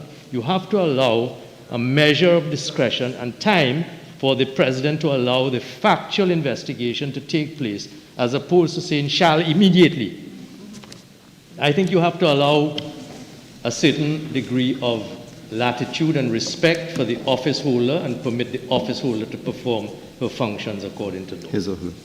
Senator Welch, do you accept? I accept that, Attorney General. Senator Welch, do you retract your, withdraw your suggestion, yes, amendment? in the circumstances of the explanation forwarded.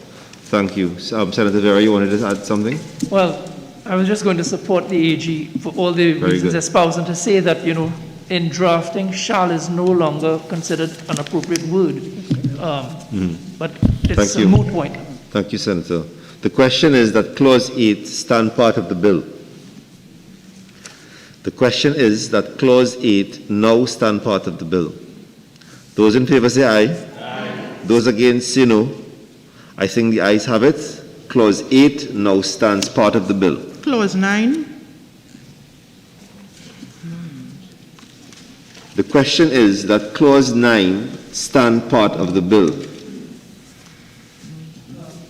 The question is that Clause 9 now stand part of the Question. We're publishing it in the Gazette, but in a lot of other legislation, you also publish it in at least 2 other daily newspapers. Would that not be better for public circulation to include? Does this relate to Clause 9? Yes. I accept that, Mr. Chair. So I would accept an amendment if that was what was being proposed by Senator Vera. Shall cause to be published in the Gazette and at least once daily in 2 newspapers in general circulation. At least once in 2 daily newspapers in general circulation. Just for clarification, you after Gazette? Yes, and sure. After at Gazette, least 1 daily in 2 daily newspapers? yes. At least once in 2 daily newspapers shall be published in the Gazette, and at least once, comma, in 2 daily newspapers, comma, the names of the chairman, etc. Thank you, Attorney General. The question is that Clause 9 be amended as follows. The minister shall cause to be published in the Gazette and at least one daily. At least once. At least once daily in 2 daily newspapers. Yeah. The names of the chairman, deputy chairman, and other members, and every change in membership of the board, including any resignation from office or termination of appointment. Those in favor say aye. Aye. Those against say no. I think the ayes have it. Honorable Senators, the question is that Clause 9, as amended, now stand part of the bill. Those in favor say aye. Aye. Those against say no. I think the ayes have it. Clause 9, as amended, now stands part of the bill. Clause 10. Senator Lakshmi Dayal, you had a suggestion for Clause 10.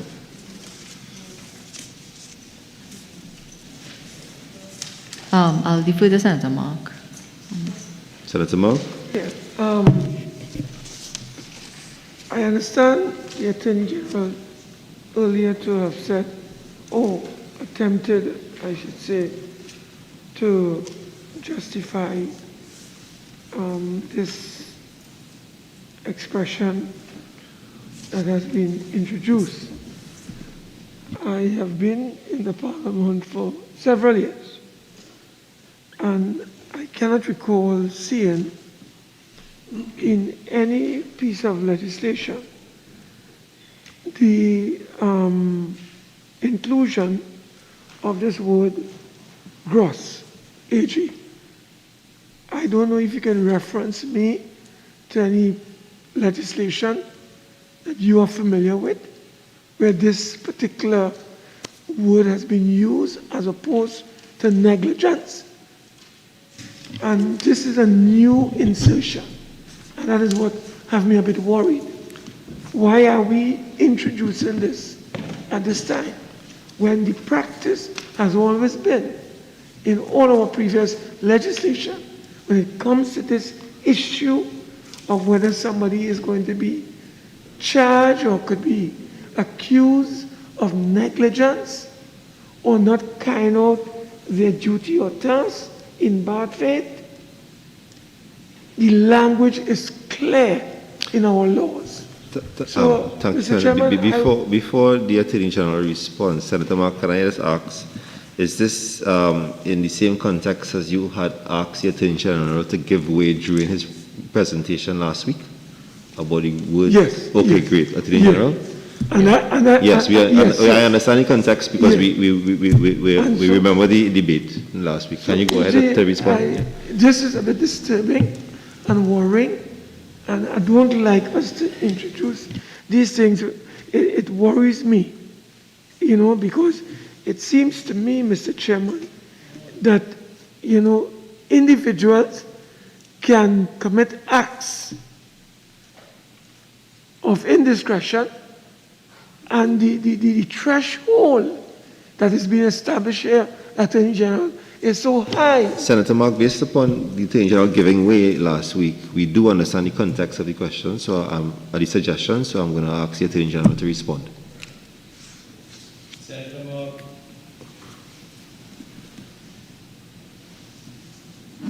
I thought by now I would have persuaded you from both what I said in my piloting the bill and what I said today.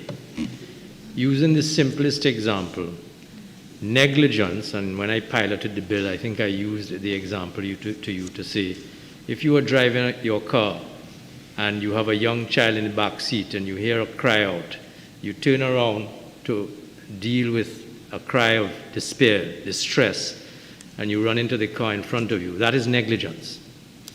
The point there being that a member of the authority, for simple acts of negligence that don't amount to reckless disregard for the life or limb of the persons that they are administering to, should not be subject to lawsuits, etc. They should be allowed a measure of discretion in the discharge of their functions. Gross negligence, on the other hand, speaks to reckless disregard, calculated intent to damage somebody. And what this section does is to say, allow the members of the authority to perform in the normal course. They may make mistakes that could be classed negligent, but they are immune. But if they abuse their power to injure deliberately or with reckless disregard for the fact that they could injure someone, then they are not immune from lawsuits, etc.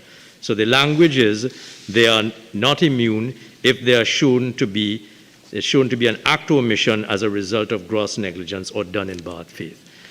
I am satisfied from the common law. You say you are aware of legislation. I have not seen the legislation that you've seen, but I am satisfied from the common law, and I've cited the case today, Armitage and Nurse, 1988 Chancery, page 241, that in a situation in which a board of trustees was being held to have acted with fraud, the Court of Appeal absolved them and used the example of negligence as opposed to gross negligence to say that act was not an act of culpable disregard, recklessly intending to defraud the persons whose monies were being held in trust. And therefore they are absolved, they are immune from the lawsuit. So I am satisfied from my knowledge of the law that this is a proportionate use of language to give a measure of protection to the members of the board. Thank you, Attorney General. Are you satisfied, Senator Ma? Satisfied. Do you accept, or are you willing to withdraw the suggestion? We'll come back at it again. I'll withdraw this time, but we'll come back again. He said he will come back. He said he will withdraw. The question remains. The question is that clause 10 now stand part of the bill. Those in favor say aye. Aye. Those against say no. I think the ayes have it. Clause 10 now stands part of the bill. Clauses 11 to 13. The question is that clauses 11 to 13 stand part of the bill.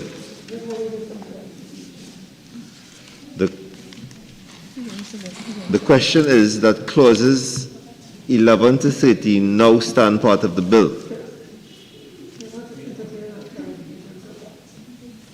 Pardon, Senator? I'm asking you as chairman Sorry, of these proceedings. I didn't hear you address. I just heard you mutter something. I was Well, not you aware. see, sir, I cannot speak without my mask. Okay. And I don't like to shout. Okay. Because I can't shout. So if you Senator allow Mark, you me, may go ahead and ask for clarification on I'm clauses just 11 to asking 13. through you, sir. Sure, to go the right Attorney ahead. General. Attorney General, can you advise whether in 13, clause 13, this authority or board can appoint any number of committees, or would you suggest that there ought to be some limit or some limitation? Because right now it seems as if it's a kind of free-for-all. So I'm just trying to get guidance from your good self as to whether, one, you believe that there should be, this board should just appoint committees, or whether you believe, in terms of your own experience, these committees ought to be limited and ought to be identified, whether in the regulations or in the primary legislation. So we have an idea that, because you see the danger of it, through the chair, is that if these committees, and we don't know, are being remunerated or they are given some stipend, you can have a mushrooming of these so-called committees. So I'm just trying to be guided by you as to whether I'm wrong on this matter, or whether you think that there's need for us in the primary legislation to identify the committees, or whether these committees will be identified in the regulations. So I'm just seeking guidance on this matter. Certainly, Attorney General.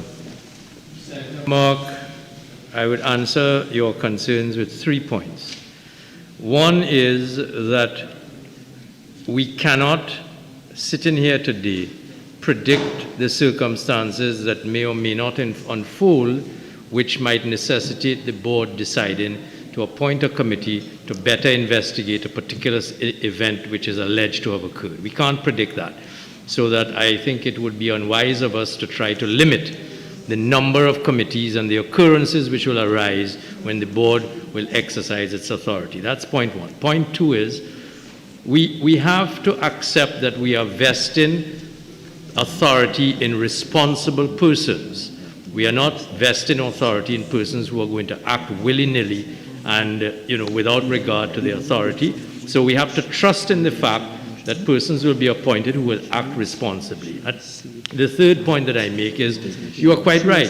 In the drafting of the regulations, when persons sit down with the board members and experts in the field to draft the regulations, the authority under Section 67 may very well prescribe then, as it gets into its operationalization of this primary legislation, specific circumstances which may warrant one or two committees. But we can't predict that now. So I would trust to the authority to exercise its office responsibly. Do you anticipate, Chair, that members of these committees will be remunerated, or would they be given voluntary services? I don't know. You don't know? I don't know.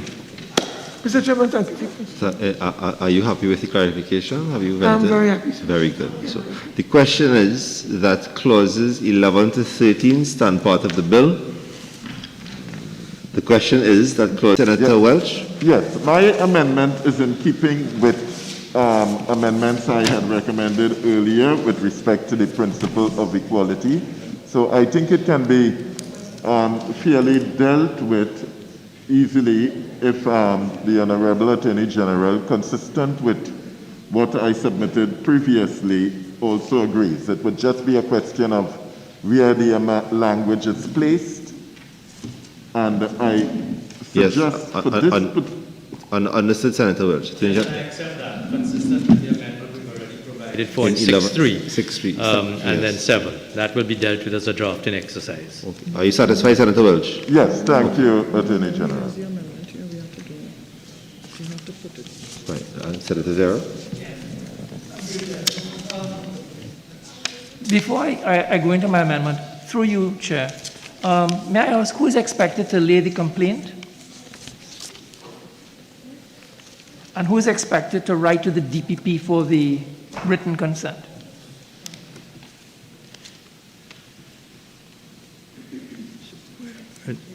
I'm not sure if I got the question. Can I ask the Senator to repeat?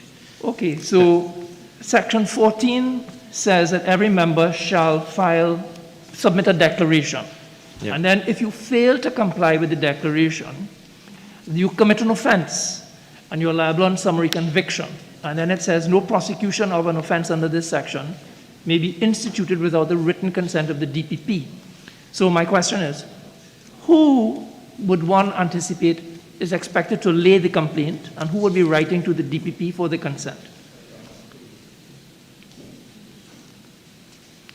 You see, I share Senator Roberts' concern about these whole disclosures of interest and conflicts of interest. And I didn't deal with it under Clause 7, but they tie together. Now, this is a burgeoning industry that is expected to yield millions, if not billions of dollars. And so we have to be very careful, because a lot of members in the debate have spoken about the need to guard against insider trading. And insider trading goes to the heart of one of my major concerns regarding the proposed authority, that special interests can position themselves to advantage and without sanction and without appropriate repercussion. Remember, these provisions stand on their own. The authority stands outside of the Companies Act, so the statutory duties and obligations on directors do not obtain. And I want to suggest that these provisions look good on paper, but they are in effect illusory. Now, AG, I recognize you didn't draft this, but you're leaving it to members to declare, right? And then you have very weak and ineffective enforcement provisions. So let's assume that no declaration has been made. Let's assume even that someone has willing to lay a complaint. No prosecution of an offense under this section may be instituted without the written consent. Now, this is a summary offense, so you're talking 6 months, right? If you don't bring the complaint within that 6 months, it's dead. Who is bringing this complaint? Who is going to be able to get the very busy Director of Public Prosecutions, who's gone on record to say that he hasn't got enough staff and resources to deal with serious crimes? He's going to be dealing with a disclosure of interest point under the Cannabis Authority. It's not going to happen. And so I really do have a concern about both 7 and 14 with regards to conflicts of interest and the enforcement aspects of it. And that is the background of my amendment. My amendment, I don't stand firm on it, but I do believe the thrust of my amendment is that disclosures of pecuniary interest should be ongoing. A member should disclose immediately as it arises.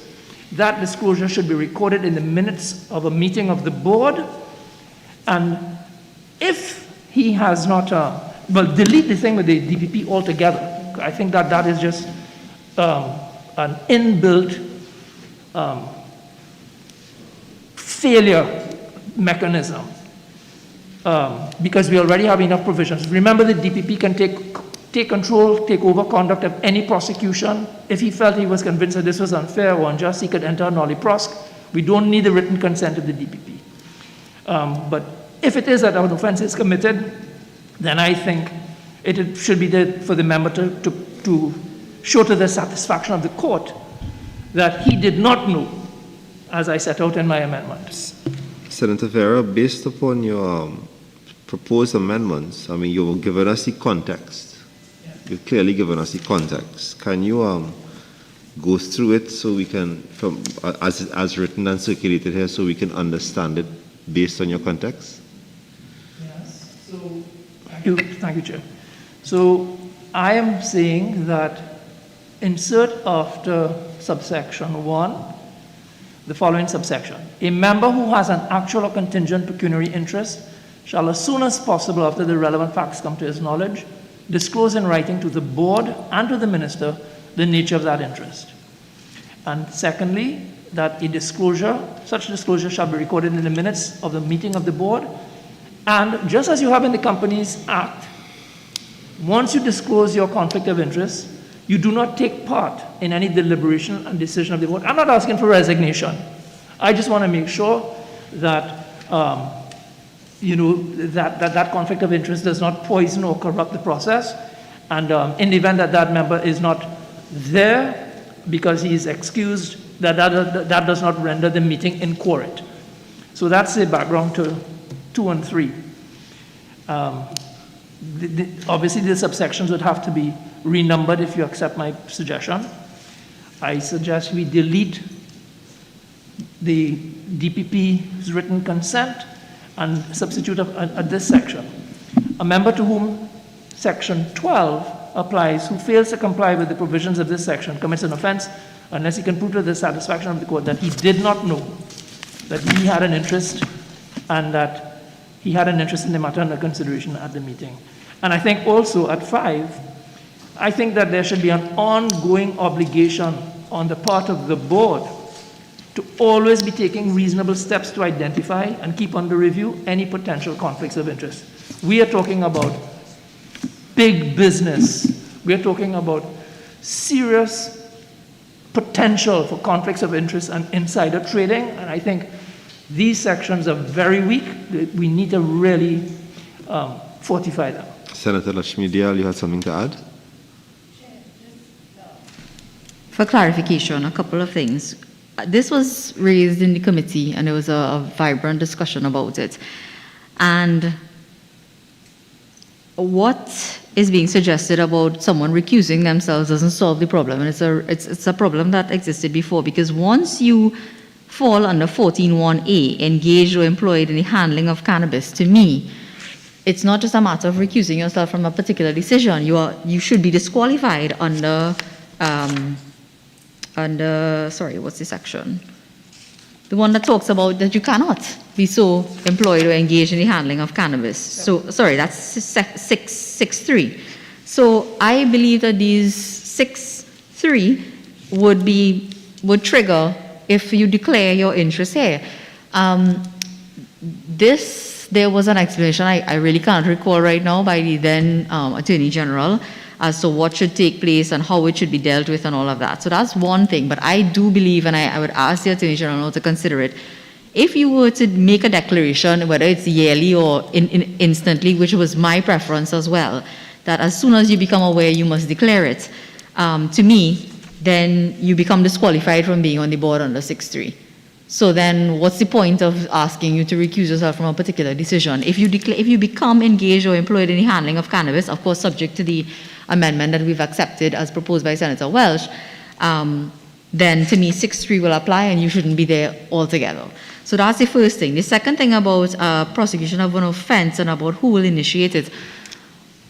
With other state entities, when an offense under their act is detected, the responsibility falls to the CEO to write to the police and the DPP. Now, this thing about consent to the DPP, to me also, I don't know that it is necessary. To me, if an offense is detected and you write to the relevant, whether it's the CIB or whoever it is, to institute the provisions, I don't know that the consent of the DPP is necessary, because the police have the power to lay a charge under any law if there's a breach and they investigate it.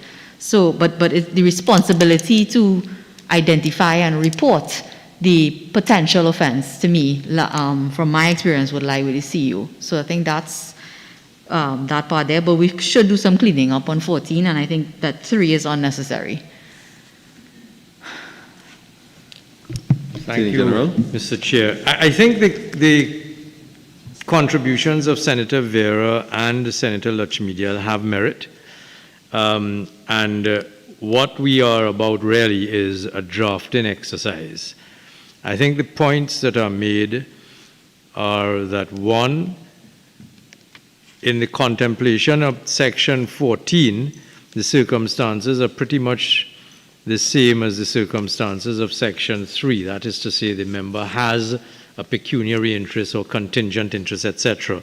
And upon becoming aware of that, I would accept in principle that it's not just a question of recusal, it is that he has become aware of it and he must resign in the same way as Section 6.3 provides. I'm attracted to subsection 5, which Senator Vera has proposed, that the board shall take all reasonable steps to identify and keep under review potential conflicts of interest. On the question of who will bite the bullet, to use the colloquial expression, to ensure that the member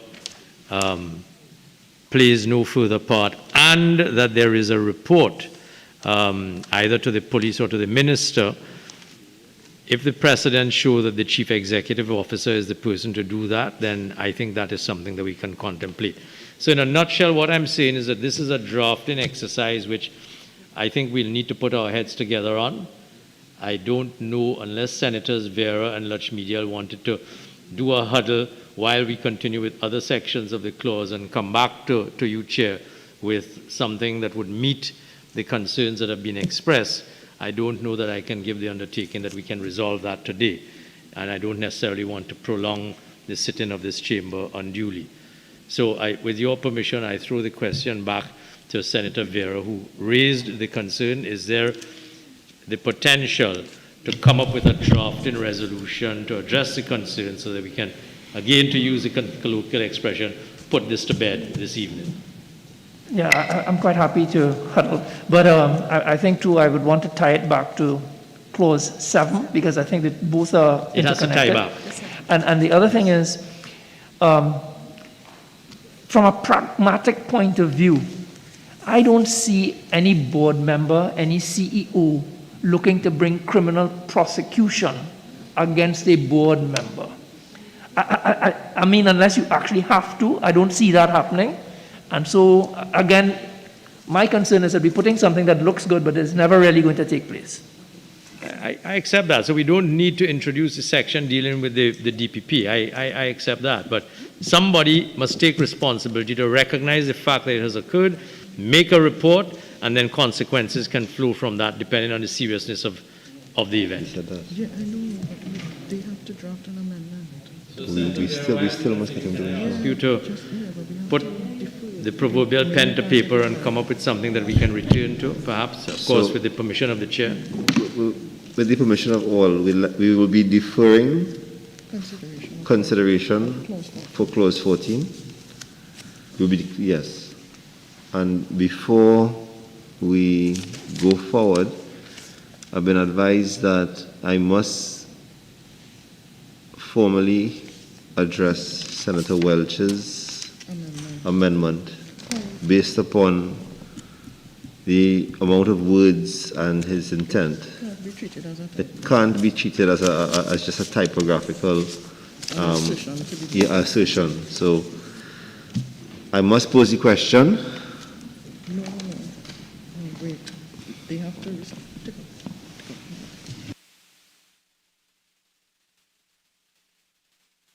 concerning Senator Welch.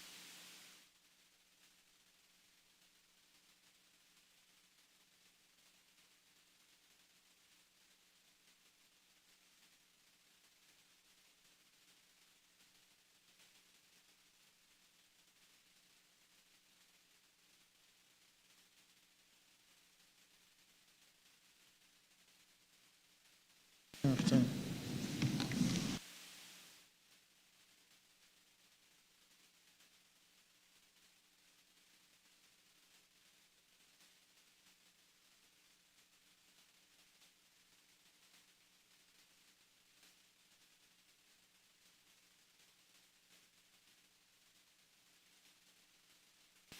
Clause 15. 15, but something that I noticed while we were cross-referencing in the conversation we just had. Yes. Would you permit me to go back to clause 12? Please. It strikes me, now that we've increased the numbers of the board from 9 to 11, that the quorum would have to change. And therefore, I would like to propose to members that 5 members shall constitute 7 members shall constitute a quorum in place of 5 in clause 12. Very well. All right, we have put clauses 1 to 13, so we have to do 11, 12, and 13 separately now. So we need to go backwards. Yes, please. And we have to accept 12 and 11 and 12 together, and then we will do, sorry, 11, 12 and 13 separately. Yes. Okay, very well. Clause 11. The question is that clause 11 stand part of the bill. The question is that clause 11 now stand part of the bill. Those in favor say aye. Aye. Those against say no. I think the ayes have it. Clause 11 now stands part of the bill. Clause 12. The question is that clause 12... No, clause 12 stand part of the bill. Clause 12 stand part of the bill. Clause 12 amendment. No, you have to say clause 12 stand part of the bill. The question is that clause 12 stand part of the bill. And there's the question. The question is that clause 12 be amended as follows. 12.1 to read, at any meeting of the board, 7 members constitute a quorum. Those in favor say aye. Aye. Those against say no. I think the ayes have it. Honorable Senators, the question is that clause 12 as amended now stand part of the bill. Those in favor say aye. Aye. Those against say no. I think the ayes have it. Clause 12 now, as amended, now stands part of the bill. Clause 13. The question is that clause 13 stand part of the bill. The question is that clause 13 now stand part of the bill. Those in favor say aye. Aye. Those against say no. I think the ayes have it. Clause 13 now stands part of the bill. Clause 15. Suggested amendments. The question is that clause 15. Yes, Senator Welsh. Yes, Mr. Chair. I have a proposed amendment. It is consistent with the same principle I identified earlier, which the Honorable Attorney General had agreed with, and therefore I would consider it to be a question of drafting on the undertaking of the Attorney General as well. And this applies to clause 15.2. Okay. Attorney General? Yes, I accept the point, and I think that in the conversation that I was just having with the Chief Parliamentary Counsel, to be clear before we depart this evening, we want to come back and articulate the language for those amendments. Yes, thank you. Okay. All right. So that is 14 and 15 deferred. Yes. So we are deferring 14 and 15 until we clarify it. Go ahead. Clause 16. Do I have to do it? So, the question is that clause 16 form part of the bill. Stand part of the bill. Senator Lashmidial, you had... I'll defer on subsections, subclause 1 and 4 to Senator Mark, and I'll take 5. Can I ask if... do we need to go over 16.4, Senator Mark? No, I don't We don't so. need to go over 16.4, right? Not at this time. Okay, so that is withdrawn? Yeah. Okay, so you can deal with 16.1? Yeah. Yeah, Mr. Chairman, through you to the Attorney General. Yeah, Mr. Chairman, I would like to propose to the Attorney General that we should try to, again, have some arm's length relationship with the executive. the executive is getting too much involved in industrial relations matters, IR matters, human resource matters. I don't think the executive should be involved in determining terms and conditions of employment of employees. So what I'm proposing is that consistent with, good established practice and industrial relations in the context of a statutory authority, I would like to propose that we delete authority and replace it with the chief personnel officer. Attorney General? So you let the chief personnel officer To replace get the involved in this matter. I don't accept that amendment, Mr. Chairman. I think the authority is and must be given the competence to employ its employees and experts. These employees, Attorney General, through the chair, are these employees going to be on contract? Senator Mark, or are they going to have security? Senator Mark, we'll put the question forward. So, No, before you put it, I'm just trying to get a clarification from the distinguished Attorney General. I would like to know through the Attorney General whether the authority in employing personnel, would these personnel that have been employed by the authority, which is the board, appointed by the president, whether these persons would be on contract or would they have security of tenure. You see what I'm trying to avoid, Mr. Chairman, is us in this parliament institutionalizing and legalizing contract labor. understood. That's what I'm trying to avoid. Understood, Senator Mark. I understand your question, Mr. Chair, may I? Please I do. understand your question, Senator Mark, and I think the language of section 16 is clear throughout. 16.1 says, on such terms and conditions as are agreed between the authority and the person. 16.2 says, may engage an expert advisor or consultant on contract to assist. So the language is very clear. So the answer to your question is the authority will engage persons on terms and conditions as will be agreed between itself and the person on contract. Yeah. That's the clear intent of the section. Thank you, Attorney General. Senator Rashmidial, 16.5. Here is the giving a person a month to declare the interest. I think that's too long, and so I would like to suggest 1 week, although it ought to be instant sometimes, and this came up in committee as well. A contingent interest is something you may not immediately become aware of, so you give a person some time to investigate and so on, but I think a month is too long, so we are suggesting 1 week. I'm suggesting a week, but I think coming out of our discussion with regards to 14, we may also need to consider whether or not subclause 5B, each anniversary of his appointment of the engagement, whether that declaration should be made immediately or within a week of knowledge to be consistent, and not just wait. Because if it is 2 months after I become employed, I become aware of some sort of interest, do I wait until the anniversary of my employment the following year or something like that to make that declaration? It should be instant, because as an employee I could, influence documents that go to the board for consideration and so on. So I think we need to do some cleaning up here as well, consistent with what we are proposing for 14.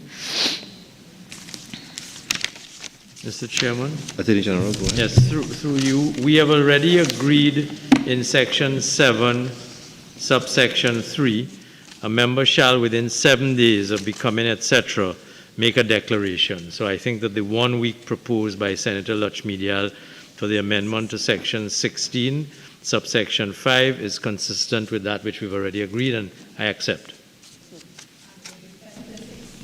5B, the anniversary, making the declaration the anniversary.